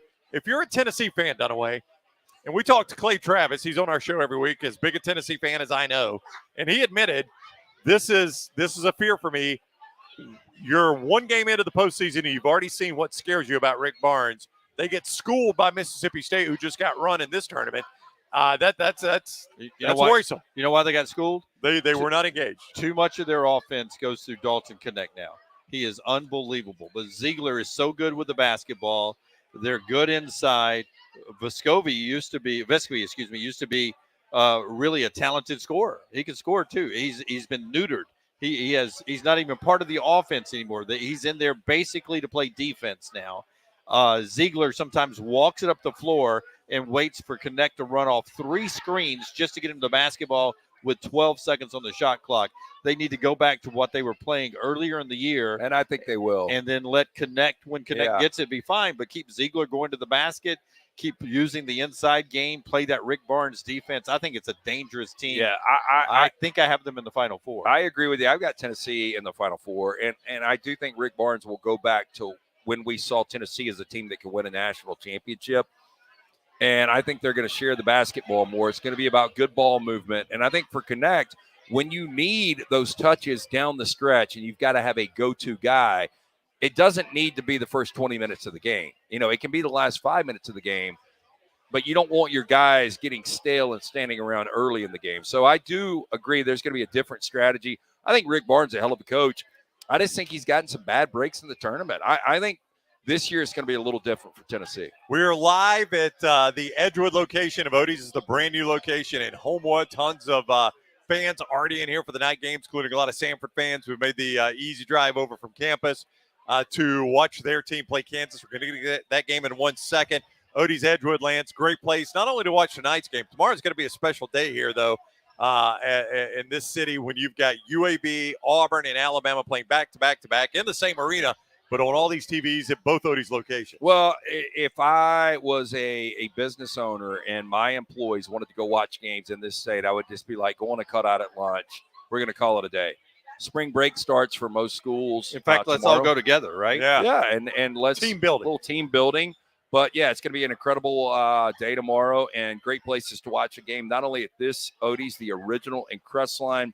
Enjoy the great food from Rodney Davis award-winning wings, delicious burgers, great sandwiches, including the Diablo sandwich, chili that you had, the corn dog, ice-cold beer buckets full of the Bud Light and Stella. Stop into one of those 2 great locations. Go see Will Haver and the great staff, Otey Stafford. We are the Next Round, nextroundlive.com, or get the Next Round app. You can also find us on YouTube, Next Round Live. Follow us on all social media at Next Round Live. We appreciate all you guys jumping in and doing that are here at Otey's. That might be new to our show. Another game tonight, 8:40, NC State, Texas Tech. NC State was not in the NCAA tournament going to Washington, D.C. They won 5 games in 5 days. That was the only way they were getting in. They beat North Carolina in the ACC championship game to make it in. Kevin Keats, I don't know that we've brought this up on the show. I know you guys saw this.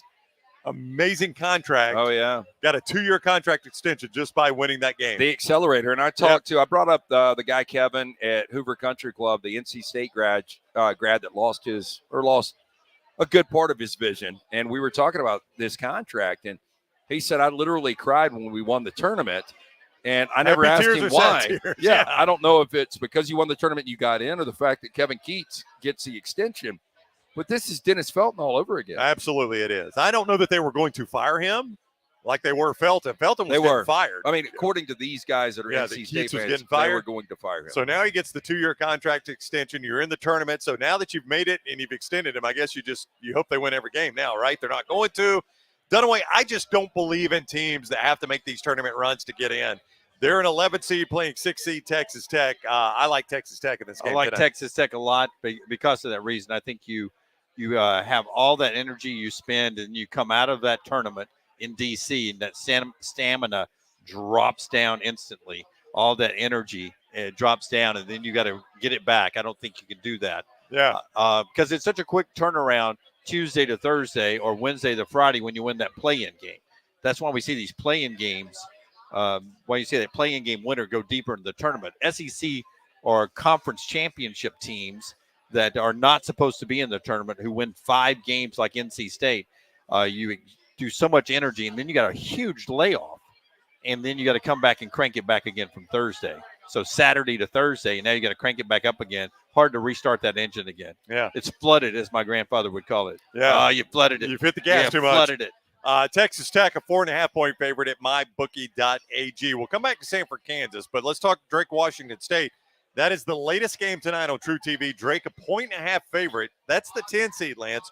Favorite at mybookie.ag over Washington State, which caught your eye because you really like this Cougars team. Yeah, well, I do. 13-3 their last 16, including a sweep over Arizona. On the other side, Drake is really, really good. Indiana State, the Sycamores were ranked earlier this year. Drake ends up winning the Missouri Valley tournament. And Tucker DeVries is a guy that can play. We talked about Dalton Connect. I've said this before. Kid 6'7". He can do everything. You'll see him tonight. I think it's going to be a hell of a game. But Washington State, just watching this team, there's something about them. I've got them in the Elite Eight. We'll see how it plays out. Dunaway, you feel good about Drake or Washington State? Turns out that's a big game for us if he's got him in the Elite Eight. I've got Drake winning this game. Oh, you got the Wazoo shirt on? It's a good looking shirt. I like that. I do like that T-shirt. I miss my T-shirt days. I'm sitting here thinking. They're coming back. I'm thinking back to my Zach Bryant ticket purchase, which was a spur of the moment here during the show. Well, it's only during the first round of the tournament. It is. Did you get a good deal on the tickets? Why did you buy them so quick? I did get a great deal on the tickets from one of our listeners who bought 2 extra. You know, you get into those, what do they call the queues, and you end up having to buy, and then your friends have bought some as well, so you end up with 2 extras. So TR, who listens and watches our show, had 2 extras, so I was able to jump in and grab a ticket from him real quick. And so, my wife's got to preach this weekend. She's got final exams next week. It's Holy Week next week, and but I'm just so is she going or not? I'm going to say it out loud really quick. Yeah, I'm just nervous that I bought them without asking her first. Oh, so she is going, and she doesn't know. She's not going, which is maybe the problem. So you've got 2 tickets and your wife's not going. No, she's busy. Who are you taking with you? She's got a ride. I got a buddy that likes. Oh, okay. So you got somebody use the. See, she doesn't like that kind of music. Okay. So she'd be miserable. She'd sit there and watch British television with headphones on, probably. Yeah. Yeah. Who was the beat up lady that won British? Susan Boyle. Yeah. Would that be more her? She does cry when she sings. No, she's too busy, so she can't go. But I got friends who enjoy him who are going to go, and it'll be a good time. I'll probably try to chase down Woody and Poochie too. All right, late game tonight. But my big concern is when I get home, money you didn't ask about. Telling Maggie. Yeah. So what should I tell her? What should be my pitch? How about this? I earn the money. Zip it. Zip it. I wouldn't even tell her. Or, you know what? If she bitches, put her on the couch tonight. Wow. Great advice. 8:55 tonight, TBS and all we the are TVs. Live over here. Yes, we are very much. Hey, by the way, if he had been president back in the 40s, we'd have never waited for Truman. It would have been as soon as Oppenheimer walked in, it's like, you think it works? Yep. Let's try it out. Only one way to find out. Such a good movie. 8:55 tonight on TBS, and it'll be on the TVs here from Salt Lake City. The Sanford Bulldogs playing the Kansas Jayhawks. Sanford is a 7.5-point underdog. The biggest story in this game is obviously the health of basically Kansas' 2 best players. We know the status of one of them, but Hunter Dickinson, the other one, he's still banged up. But let's talk about the player they will not have. Yeah, so Kevin McCullers led the Jayhawks 18.3 points per game, and for a minute was leading the Big 12 in scoring. And when they were whole, this is a team that beat UConn, they beat Kentucky, they beat Houston. But without McCullers, they were just missing that go-to guy. And outside of that, they don't have any depth. They've got 6 guys that play double-digit minutes. So they've got to find some guys that are going to be able to produce from the bench. And Sanford's the complete opposite. They've got 11 guys that get quality minutes. And they're just going to throw fresh bodies at you nonstop. They're going to press 40 minutes. And if Kansas doesn't have success with Dickinson, and I don't know about you guys. If I was Bill Self, I would be honest about Dickinson. I'd be like, he's 80%, but this guy's a warrior. He's going to gut it out.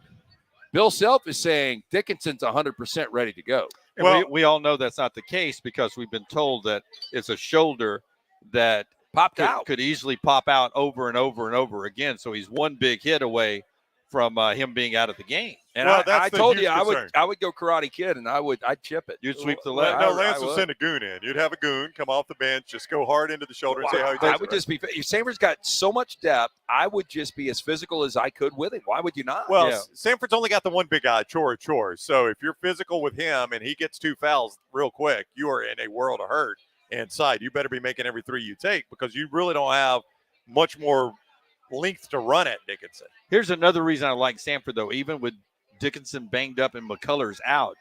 That Kansas team's not deep anyway, right? Seven player rotation anyway. With McCullers. With McCullers. 6 without him. Yeah. So even if Dickinson's in there, you've got an advantage of just playing buckyball fast, and they're going to have to extend themselves with minutes and stuff. I think you have an advantage on the fact that they don't have a very deep bench. All right, both of you give me the over-under for you in this game.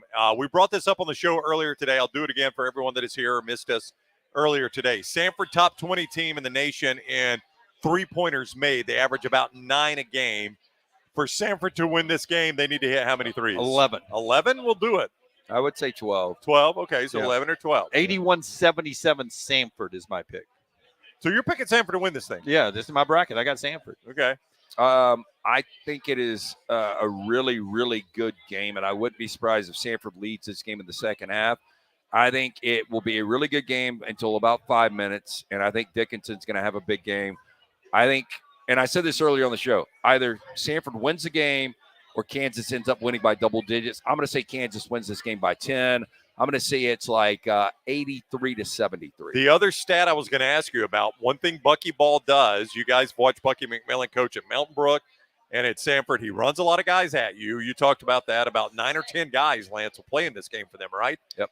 And he loves to press. If you inbounded in that deep corner, if you watched their conference championship game that punched their ticket, the team they were playing, and I don't know why it slips in my mind right now, the team they were playing in their conference North championship Carolina, game. Wilmington? Was it? No, I don't think it was. Asheville? Anyway, they were playing in Asheville, but the team they were playing kept inbounding it in the deep corner. And that's exactly what they're asking you to do. Inbound in that deep corner. We're going to trap. You're going to throw it. We're going to get a turnover and a cheap basket. That's East Tennessee State, too, Sanford. Yeah, that's right. Yes, thank you, Jim. East Tennessee State. Yeah, Buccaneers. Just kept inbounding into that deep corner. And Sanford kept trapping them and creating the turnovers. Sanford forces 16 turnovers a game on average. You think they need how many against Kansas? I think that's all they need. 16 will do it. Dunaway? 16's a good number. I'll go even higher, though. I'll go 18. 18. So they need 18. So for you, 11 made threes, 18 turnovers, then you think Sanford wins the game. I so do. You think I do think they win the game. For you, 12 made threes and 16 turnovers, and they're good to go. Yeah. I think it is a dangerous game for Kansas, but I think Kansas has heard this. I mean, how many people are saying that Sanford's going to win this game? Kansas is shorthanded. Kansas is going to be ultra-focused. You got to at least give me Bill Self, to me, is the best active coach in college basketball. And Sanford's twos are better than, KU's twos are better than Sanford's ones. Yeah, supposedly. They're at least like parts. But those guys, when they had to come in late in the year, they've lost 4 or 5. When they've been relied on, that's against Big 12 competition. That's very different. But, I think winning breeds winning, and I think losing breeds losing. And those guys have not been in there with a lot of successful time down the stretch, those twos that we're talking about for Kansas. And I think you get a little pucker factor in the NCAA tournament, especially when you're a Kansas. If this game is late in this game where Sanford still has a shot, I like Sanford to be the darling of this tournament, right? Nobody is shocked by Oregon 11 beating South Carolina. This game's about to go final.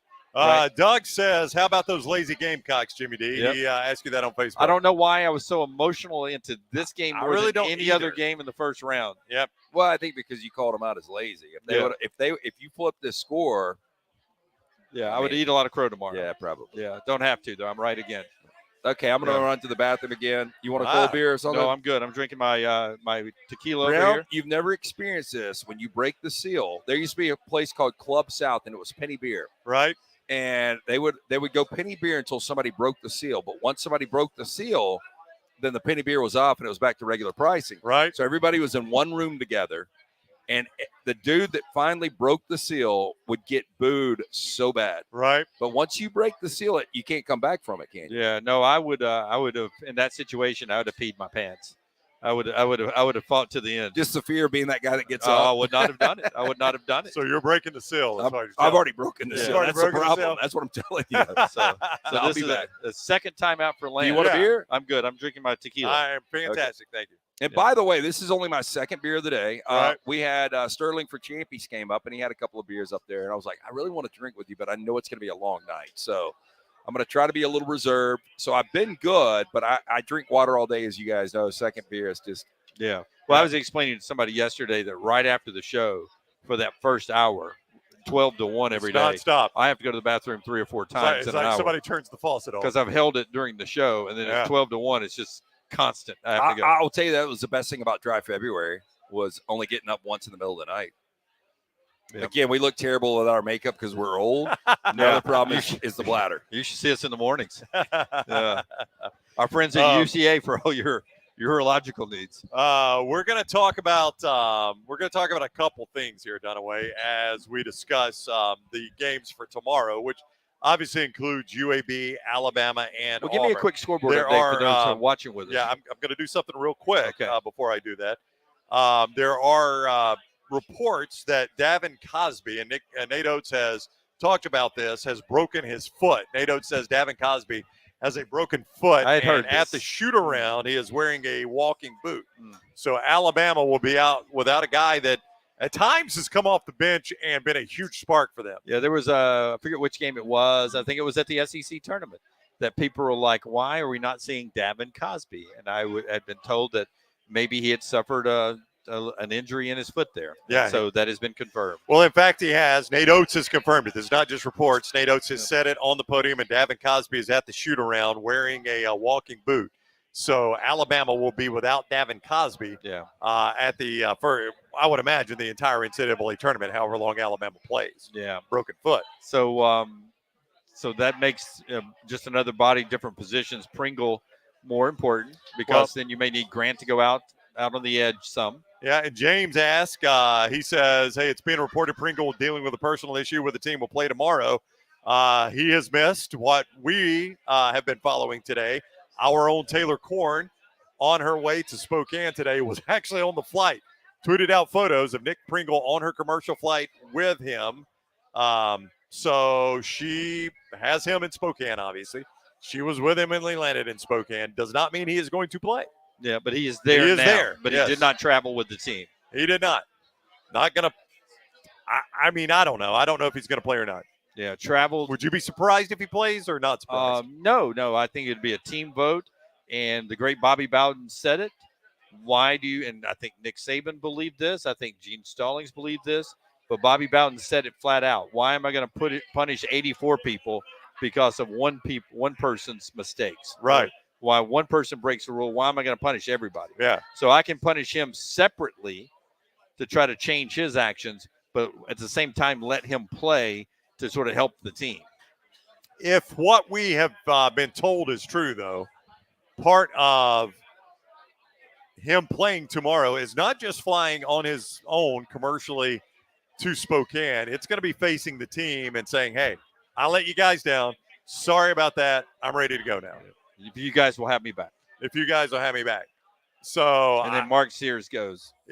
Mark Sears and Latrell Reitzel and Ryland Green and all those guys. But you need him. You need him on the team. I mean, if he's going to have a good attitude and play, yeah. Well, I will tell you, I've done the sidelines. Is it 2 times I've done for the Crimson Tide Sports Network? I can't. I did the Arkansas game and then one tournament. They lost the first game at the SEC tournament. So 2 games is what I did. Last regular season game and the first SEC tournament. Nick Pringle surprised me at how positive he is during huddles with other teammates and even taking some really heavy coaching. So despite all this stuff you may hear about Nick Pringle during the games, it's the only thing I can talk about because it's what I saw with my own eyes. Right. I thought he was a great encourager of Sam Walters and others, and I thought he handled some seriously hard coaching during those 2 games.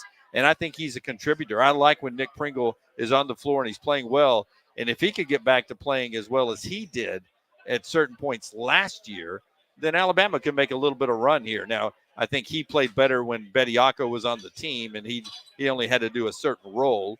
And we're asking, if you're an Alabama person, you're asking him to do something a little bit different. But it is I think he's a must-have. Yeah. I think you need Nick Pringle. I think you need all the bodies you can get to make it happen. From the media availability for Alabama, Nate Oates says he was dealing with, quote, a personal issue, will be available to play. Should be good to go tomorrow, the way Nate Oates puts it. Does not promise any playing time or starting. Pringle says, this is from Nick Kelly, Tuscaloosa News, documenting what he said in the player availability. Just finding a good mindset to come out here and play for my team and do whatever it takes to win. So we'll see. They did make Nick Pringle available. Well, I think it's an open locker room. Yeah, I think, well, on a now you can be in the bathroom or wherever you are. They did. KD Johnson at the SEC tournament would spend the entire time back in the shower area and would not come out because he did not want to talk to the media. Yeah, he did not want to talk to me. He came out after winning the championship for the final 15 minutes of the media window. Yeah. Other than that, he stayed in the back and did not want to do interviews. So there's ways around the rule of having everyone available. Especially you could have just hit Nick Pringle. He's not here yet. It's kind of hard to hide. He's not here yet. He's a big guy. You may have read on Twitter he's on a flight. Yeah, he's waiting for his bag at the Spokane International Airport. Yeah.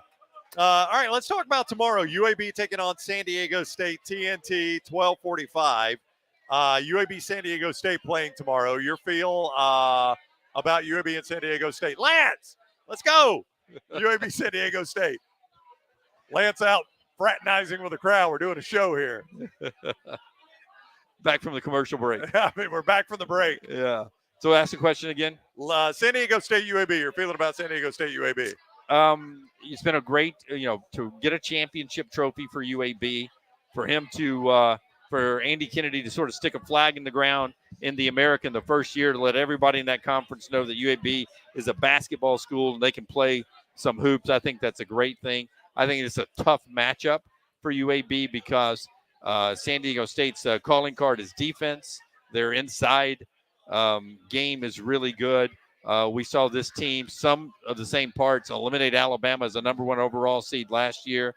I think it's a tough matchup for UAB. We know Yaks will get a double-double. For this, it'll have to be Butta and Eric Gaines having a big game. This number, I think, Lance, moving just a little bit. I got San Diego State right here, mybookie.ag, 6.5-point favorite. I think it's been 7.5. Yeah, this is going to be a really tough matchup for UAB. Played really well in the American tournament, obviously getting the automatic bid here. And Jaden Ledee is an All-American for San Diego State and Brian Dutcher. And this is a guy that, if you go back to the national championship matchup last year where they lost to UConn, I think he played single-digit minutes in the championship game. He was a contributor. Now he is their go-to guy. So there wasn't a lot of expectation for the Aztecs this year. They've overachieved. But there's a reason they're favored. I think they're the better team. Their defense is lights out, and I think UAB is going to have a lot of problems scoring the basketball. Either one of you guys have UAB moving forward? I do not. Unfortunately, I got San Diego State beating them. I do too, but I would say this. But I'll be pulling for UAB. Oh, absolutely. I'd love to see a UAB Auburn game to go to the Sweet 16. Yeah. There is a chance that San Diego State may have been overrepresented in the seeding because of what they did last year. But as you know, you ended up having some people hit the portal. Some people went to the NBA, and as you said, you got a role player now who's sort of the biggest minutes for the Aztec. So unlike Florida Atlantic, you have a lot of these guys that didn't come back for San Diego State like they did at Florida Atlantic. Well, you've got another double-digit Mountain West seed that's about to win. Nevada's about to knock off Dayton. And you guys had Dayton winning that one? I had Dayton winning that one. I had Dayton go to Sweet 16. So you guys are in good shape right now with me because I've got 2 Sweet 16s about to go down right here. But my point was going to be Mountain West was probably undervalued, but San Diego State is probably overvalued at 5 based on their history and the fact that they played for a national championship last year. I agree with that. Won't spend a ton of time on these. It's a 15-2 and a 16-1, but Western Kentucky Marquette, Stetson, UConn. You think Marquette or UConn, the two Big East teams here, have any trouble? No trouble at all. Yeah, I would say no trouble. I'm one of those. I don't know about you guys. When I fill out the brackets, I go 1s and 2s. I know we had March Madness. I put them forward. But there is no way I'm taking a 15 or a 16 in the bracket. No, I put 1s all the way out to the Sweet 16. Yeah, it's immediately? Yeah. Pretty much, yeah. And then I put 2s out one round, and then I look at the matchup at that point. All right, tomorrow on True TV at 2:10, a weirdly sexy pick for a lot of people. I don't know where this is coming from. I wonder if it's because of Patino is coaching them. But 11 seed New Mexico is taking on 6 seed Clemson. New Mexico actually favored in this game. Don't let the seeding fool you here. New Mexico a 2.5-point favorite at mybookie.ag, indicative of how the public feels about this New Mexico team, strangely. Well, look, New Mexico, a great run in Las Vegas, winning the Mountain West, and they really had to do that. If they didn't win Saturday to get to the championship game, all the experts said, the bracketologists said they would have been out. They win that game. And, Brown, you brought this up. There's something with the metrics with New Mexico. I'm not one of those guys. I'm still an old-school eye test kind of guy when it comes to basketball. I really don't break down the metrics. They're there for a reason, and New Mexico is obviously pretty high on these metrics. The reason I mentioned that, the reason I brought up what the metrics are is, Dunaway, the fact that we've seen a lot of ESPN people have New Mexico going deep, and I said there's got to be some sort of metric that the ESPN production people have shared with their staff where they're like, ooh, I like this New Mexico team. You've had Reese Davis do it. Who else do you Andrea have? Carter had it in the Final Four. Somebody you mentioned today. Tom Hart had him in the Final Four. Tom Hart, yeah, all ESPN employees. Yeah, I don't know what they're getting on. I think Marty Smith might have had him in the Final Four. I don't know. No, Marty had, it was chalky. It was like Tennessee, Kentucky, Purdue, and North Carolina, I think. There were 3 of the 73 that had him in the Final Four. Yeah, it's just a weird team that everybody's jumped on. Marty had Auburn in. Yeah, but a weird team, but this New Mexico team. You're not buying in. I am not. I think they win this first game, though. I don't know if I have them winning the second game or not. Who do they get in the second round if they win that game? So this would be an 11. Who would they play in the second another round? 11 that's supposed to win. How about that? Yeah. Already 2-0 today. Well, that's what somebody said earlier. Everybody's focusing on the 12-5s. The 11-6s are the upsets right now. Yeah. Yale and Auburn. Let's talk some about Auburn. Boy, I'm surprised on this one, Brown. Yeah. How many people Oh, which one are you talking about? Yale Auburn that are Okay. picking Yale to win this game Oh, outright. I haven't seen that. Yeah.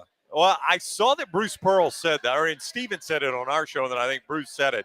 I just wondered if that was coaches trying to motivate their team. Seth Davis said it on the selection show. Did he? Yeah. So he had Sanford Yeah, and Yale. This is where I light myself on fire. I think Yale beats Auburn. All right, so it's TNT tomorrow, 3:15. As I mentioned, you got UAB, Auburn, and Alabama back to back to back.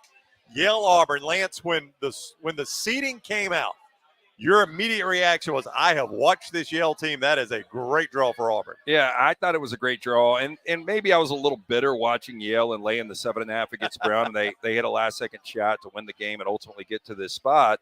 But, when we had Steven on, I mentioned they've got a kid in Danny Wolf that's 7 feet that loves to shoot threes. And he's a big 7 feet. He's 255 pounds. And you heard Stephen Pearl was like, this is a white dude that puts it through his legs, bringing the ball up. You don't see that much. No, and you've got 5 guys. Yale is the best defensive team in the Ivy League. Their metrics show they're one of the better teams defensively in college basketball. They've been to 3 of the last 5 NCAA tournaments, and their entire starting 5 averages double digits. The problem is they don't have a lot of depth. In Auburn, one of the deepest teams in college basketball. Auburn is way too good. This could be a scare for a little bit if Auburn's a little tight and they're missing their shots. But I think Auburn way too balanced here. Dunaway, aside from Janai Broome, you've seen this Auburn team a lot in person. Aside from Janai Broome, the Auburn player that has to have the best tournament for them to do what you think they'll do, which is win the national championship, that Auburn player is who? Well, I'll give you 2 of them. One is Chad Baker-Mazzara, because I think he has become both the defensive and offensive spark plug. He is sort of a guy that some fan bases will call dirty, right? That he does the little bumping and the talking and maybe trying not to look, ref. I'm not touching him, but as I raise my elbow, I graze you with my raise my arms, I graze you with my elbow. But it gets under the other guy's skin so badly, it takes them out of their comfort zone. So I think he's got to be Chad Baker-Mazzaro. He's got to keep doing that. I think he's got to be really good. And then I think Jalen Williams has to be really good to complement Janai Broome. Janai's got to be Janai. He's got to be the best guy on the floor, and he usually is. But I do think that Jalen's got to have a good offensive time when they were the Splash Brothers and they annihilated South Carolina. Remember that game? I do. Where they hit, I think, 9 of 11 between the three of them, between the two of them for 3. I think he's got to have a good game as well. And KD Johnson just can't be that guy that goes out there and hurts you. He's just got to play within himself. Let me give you a couple lants from the listeners before you give me yours. I was going to give you 2. Okay, Mark Hale says Trey Donaldson. Troy says Denver Jones needs to stay hot. With either one of those on your list? Yeah, I had Chad Baker-Mazara. I think you've got to get one of these long guards who's got to have an incredible tournament, either Baker-Mazara, Denver Jones, or both. I think with Williams or Broom, you're going to get the production down low, but one of these guards is really going to step up. And see, the thing I like about this Auburn team, other than their personalities, because I think I talked to this about Steven up in Nashville and to a couple of players about it. I think Taylor has sent these interviews out. If not, we may send them out as the tournament goes on. But I just talked to him a couple of times in the locker room about how their personalities, they joke around with each other a lot, like them starting a campfire on my bald head, in the middle of the media opportunity. I don't think the pressure is going to get to them because they're so, some people would say cocky. I call it confidence. No, they got swagger. a lot of confidence. I don't think there's any doubt about that. And I think that's important to win a championship. And I just think that anytime they substitute, right, a lot of teams, like for Kansas, when they bring another guy in, he's not as good as the guy they're taking out. Auburn, I really believe that the person they bring in and substitute is an equal part, almost exactly the same game as the guy that goes out. When you take Aiden out, you bring in Trey, they're the same. They play different styles, but what you get from them is the same. Yeah, production-wise. Other than Janai and Dylan, you still get great Dylan defense like you get from Janai. You just don't get the same offense. But other than that, everybody else is interchangeable. It feels like if I didn't show people his NCAA tournament record at Auburn, it feels like Bruce Pearl has done better than this. He's got the Final Four. Everybody knows about. They probably should have won the national championship. I think if they don't get, a crap call against them against Virginia, they're probably the national champion. Other than that, he's never made it past the round of 32, which I think would surprise a lot of people. That's shocking for how good of a coach he is. Yeah. Now, that's only at Auburn. Obviously, at Tennessee, he did prior to that, and at Milwaukee, for that matter. Made the Sweet 16 at Milwaukee. But, yeah, that is a little bit surprising. All right, a lot of people are talking in the chat room. Dayton has fought back to make this a game. They're only down 6 just before the under 4 media timeout. 56-50. Nevada leads Dayton, so Anthony Grant and Dayton fight back here. Can't kill Anthony Grant. Typical Dunaway landmine there. Yeah. I already mentally was putting that one in the win column. Yeah, Nevada, though, really good team. I still think Nevada's going to win this game. Steve Alford, though, the Wolfpack's head coach, and we remember what a great player he was at Indiana, and then opportunities. He's coached a lot of different places, including New Mexico. But he has got, and UCLA, he's got the exact same hairdo he had as a player. Yeah, he's like Kirby Smart. Kirby Smart and Steve Alford have never changed their hairdos. Yep, never changed. Can y'all believe I just saw the graphic on CBS or TBS or TNT, whichever one's on over there, of the brackets. Now, this isn't through ESPN. This is through the CBS brackets that they have. Only 5.6% of the brackets remain perfect. Already? Holy crap. Oh, I believe that. Because we're not even to the ninth slate yet. So Duquesne, 5% might have had them. Who else big upset? Well, Oregon was at 11 over 6. That's going to take out the general. So you pop. got 2 11s. Yeah. So 2 11s have wiped people out. All right, we are live, by the way, at Otey's Edgewood. Great place to watch Sanford, Kansas tonight. How many all the state of Alabama teams tomorrow, Otey's Edgewood. They've also got a location, Crestline Village in Mountain Brook. Otey's a great place to watch the game. We appreciate them having us out. Big cup cocktails, great cold beer, great menu with the Diablo, the burger, the south of the border roll-up, all those great things. How many 12-5s have played today so far? Because I do think when people fill out their brackets, because if you've done this for 10 years, a lot of people go and pick 2 12s over 5s. And as you say, they're not hitting anymore. So you're instantly kicking yourself out of the perfect You've bracket. only got one 12-5 today. That's McNeese and Gonzaga.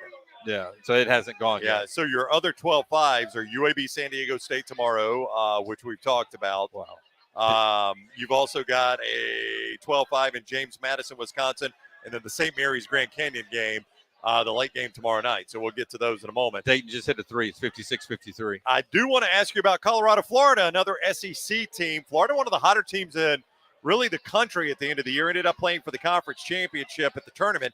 They're a 7 seed. Colorado's a 10 seed. MyBookie.ag has Florida about a 1.5 favorite in this one. Yeah, I'm a little surprised Florida's not a little more. Colorado's become a trendy pick. They shouldn't have won last night. Boise had a 4-point lead with 5 minutes to go. They had a chippy As Dunaway said, a bunny. They miss that. I think if they hit that, they probably win. Boise State completely falls apart. They go to 0-11 in the NCAA tournament now. I think Florida's a better team. I like Florida in this. Colorado's got 3 future pros. Tad Bull's a really good coach, but I like Florida. I like Florida to win this game, too, and I like them going out to the Sweet 16.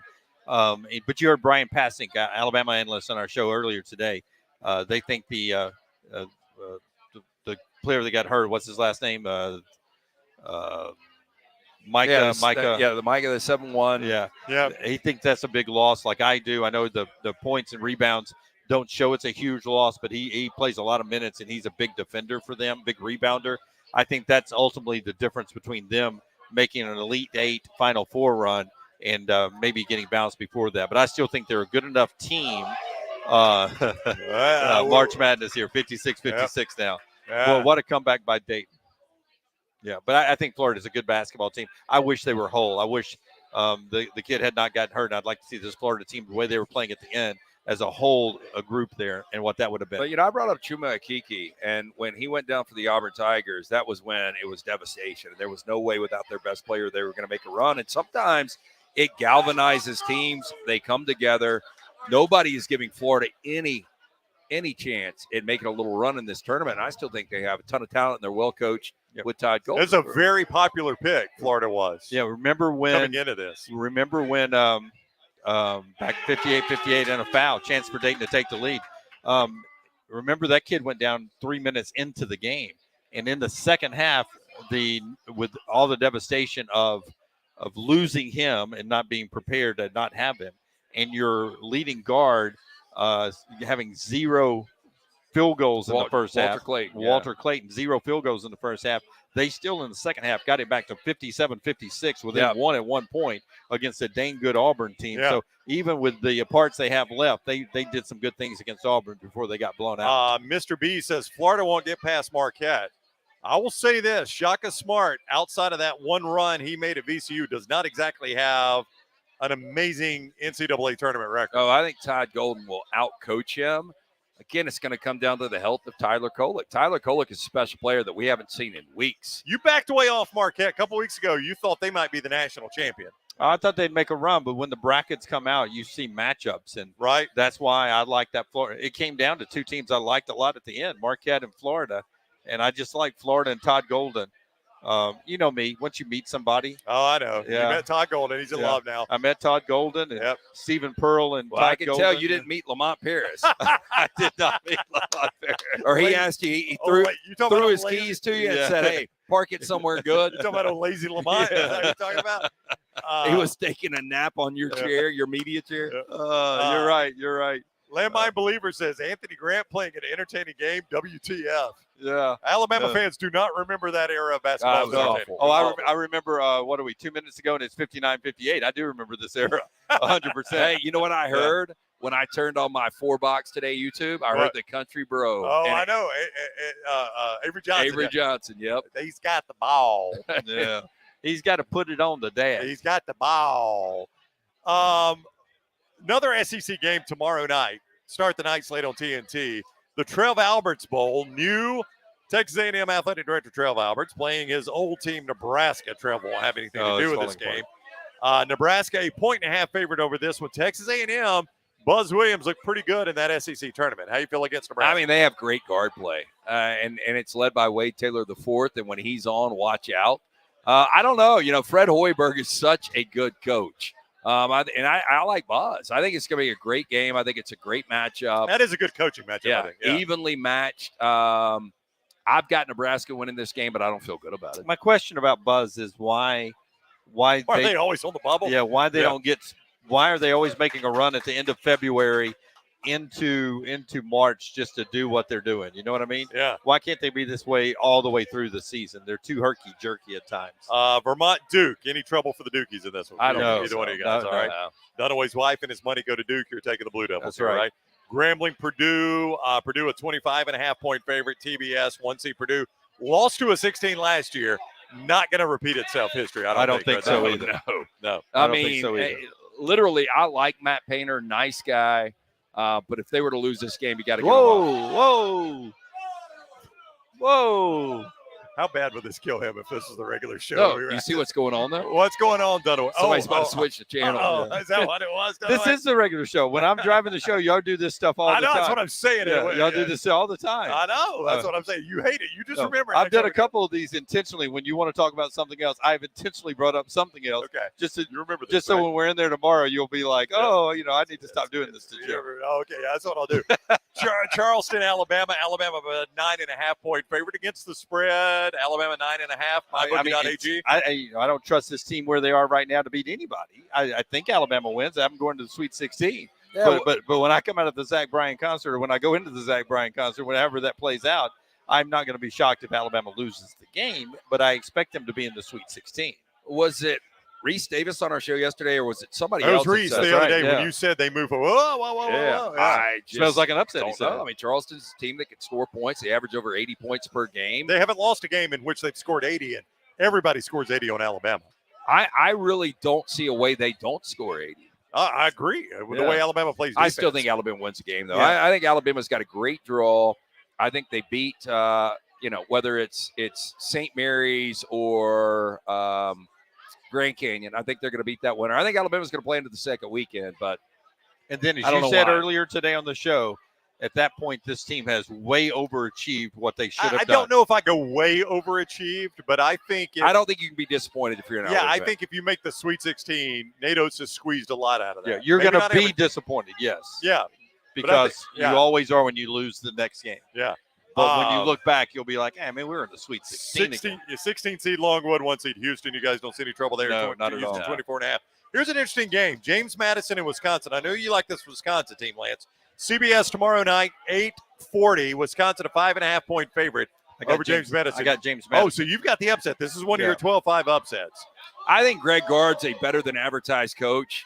You look out there and you see 4 white guys and Chucky Hepburn. Yeah. But Chucky Hepburn and AJ Storr, these are really good players. And just watching them and how they play as a team, and they had every call go against them on Saturday against Purdue in the semifinals of the Big Ten. They go to overtime. They end up winning the game. I think they're a really good team, and I think they're playing great basketball. Illinois took the game over in the final 2 minutes and kind of got away from them. But I think Wisconsin's better than advertised. If they are to win this game, which I think they will, I think they match up great with Duke, and I think they ultimately beat Duke.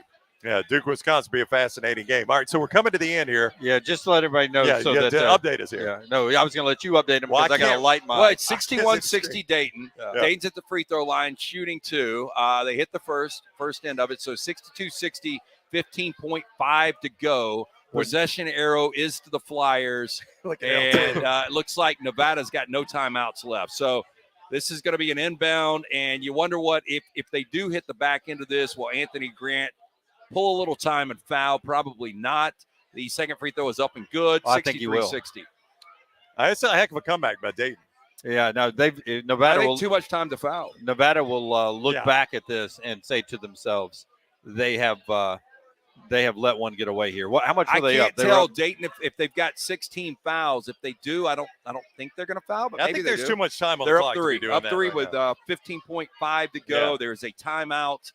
So we're going to take it to break here. We'll give you more update. Again, this is a West region game. This is actually in Alabama's region, the 7-10 game. Oh, so there is a chance Dayton and Alabama could play each other? Oh, that'd be interesting, wouldn't it? Yeah, I think it would be in the Elite Eight, chance to go to the Final Four. Yeah, I think if you're an Alabama fan, you sign right up for that, don't you? Yeah, Dayton is at 6 fouls right now. So if they do foul, it'll put Nevada to the line for a 1-on-1. I don't know, man. Maybe I get them to the timeline and foul quickly. Yeah. Well, the one thing if you're Nevada – with 15, you can go all the way to the rim, get a quick 2 with like 9 seconds. Yeah. If you're the winner of this game, Lance, gets Arizona, would either of these teams have much for Arizona, you think? That's a 2 seed in the West. I mean, 7 times out of 10, no. But Arizona, as you said, the premature exits. Yeah, and they can put up a stinker. Arizona can't. Long possession by Nevada. Horrible 3. Yeah, can't get it to go. Oh, they got another look, though. Wouldn't have counted. Dayton wins it. Dayton wins it. So Anthony Grant and Dayton come from behind. And we got a cover there. We got a cover. 1-1 now at Lance's Lock. Lance's Lock gets a cover, sneaks one out there in the NCAA tournament. Another loss for me on my bracket. Oh, yeah. Yeah, I didn't have him going any further, but still. those 1 points can come back to haunt you. Oh, absolutely they can. So coming up in the second round, you're going to have Dayton, 7 seed in the West region, taking on Arizona. So we'll see if that West region gets a little bit saucy, but the Flyers advance in. That has been the best game of the day. I mean, if you look really at what we've had today, guys, we've had 69-51 Michigan State win, 71-67 Duquesne win. That's a pretty good game, Duquesne and BYU. A 17-point win by Creighton, a 20-point win by Arizona, a bloodbath 90-62 win by North Carolina, a big win 85-69 over Moorhead. Oregon, South Carolina was a 14-point game. It played about that way the whole way. Dayton, this game and the BYU Duquesne game, really the only good games we've had all day. Yeah, Yes. and I just hope we get some good games tonight. I hope we get good games tonight. I do have some kind of big favorites, so I'm kind of torn. I'm like Dunaway. I go back to this, like, it's like money ruins everything, right? That's right. I mean, it really does. Like, I can't even enjoy good upsets because I got money on the other side sometimes. We've got 2 more games we have not talked about in the tomorrow night slate, and then we'll put a wrap on this thing. From Otey's Edgewood, the new Homewood location, Otey's Edgewood. I will say, I'm going to communicate real quick. Emily Grace McWhorter is about to go live. We're going to wrap here in a moment. She's going to go live with Kalen DeBoer on our same YouTube channel here, so you'll see his post-practice. If you've got your alert set, you'll see that pop up. Yep, she's about to go live, so we're going to wrap real quick. TCU, Utah State, just a quick thought on that game. TCU 4.5-point favorite. I lean the Aggies. I don't feel great about it. Again, TCU coming out of the best conference in basketball. Mountain West was looking pretty good until Nevada just shit the bed. Oh, yeah. Yep. All right, there you go. Hello, kid. True statement. Yep. And then Grand Canyon St. Mary's. If you're an Alabama fan, we talked about this with Auburn, with UAB, and San Diego State. Let's talk about it with Alabama. You pulling for obviously you would normally say 12 seed, but I do think the Grand Canyon style of play, whether it's 12 seed, 5 seed, no matter what, is a better style of play for Alabama to face. They play more like Alabama. I agree. St. Mary's is Tennessee light. One of the best defenses in the country. Yeah, and I think St. Mary's and Randy Bennett's one of these coaches, man. The Gales will get after you. They are I don't know. They probably feel a little more at home in Spokane, right? That's right. They probably know places to eat, places to sleep, all that kind of stuff. They don't win a lot there, though. They don't, but they're not playing on Gonzaga's campus. They're at the Memorial Coliseum. But there's familiarity with that territory and that time zone and all kinds of – I mean, just small, little bitty factors. Just the fact that they probably stay in the same hotel that they stayed at on their road trips. They're sitting there eating at the same restaurants they do on their road trips. They're in their same time zone. They've got a quarterly port girlfriend, you know. yeah. But they play games at Portland and other places up in that region in their conference, so that helps them tremendously. I think St. Mary's a 5.5-point favorite. MyBookie.ag. All right, but a fun time here at Otey's. Tell everybody about both Otey's locations. Great place to watch tonight's Sanford, Kansas game, and then all the action with UAB, Bama, and Auburn tomorrow. Yeah, if you're watching us right now or listening, you know how special this time of year is. And there is nothing like the first couple of rounds of basketball. It is not. And tomorrow in this state, it is going to be incredible, the triple header that Brown is telling you about. We've got a late night game tonight with Sanford looking for that big upset. But Otey's is a great place to break off work, bring the entire office with you, get the ice-cold beer buckets, enjoy great food from Rodney Davis.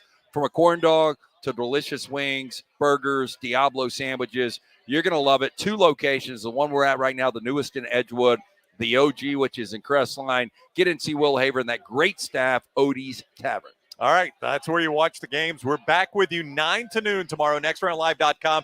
Please give us a thumbs up here. Share this, retweet it, like it, whatever you're doing. Give us a thumbs up on YouTube as well. And make sure you have subscribed on YouTube at Next Round Live and set the alert so you know when we're live for extra shows like this. And our daily show, 9 to noon every single day. We'll be back Friday, 9 to noon. Emily Grace McWhorter is over in Tuscaloosa. She's about to have Kalen DeBoer live for you on our platforms here. And check in at Next Round Live for Taylor Corn and all her coverage from up in Spokane with UAB, Alabama, and Auburn. Thank you to the staff and everyone here at Otey's for letting us hang out here for a little bit and talk some basketball with all of you. We'll be live with you tomorrow morning, 9 o'clock. We'll see you then on the next round.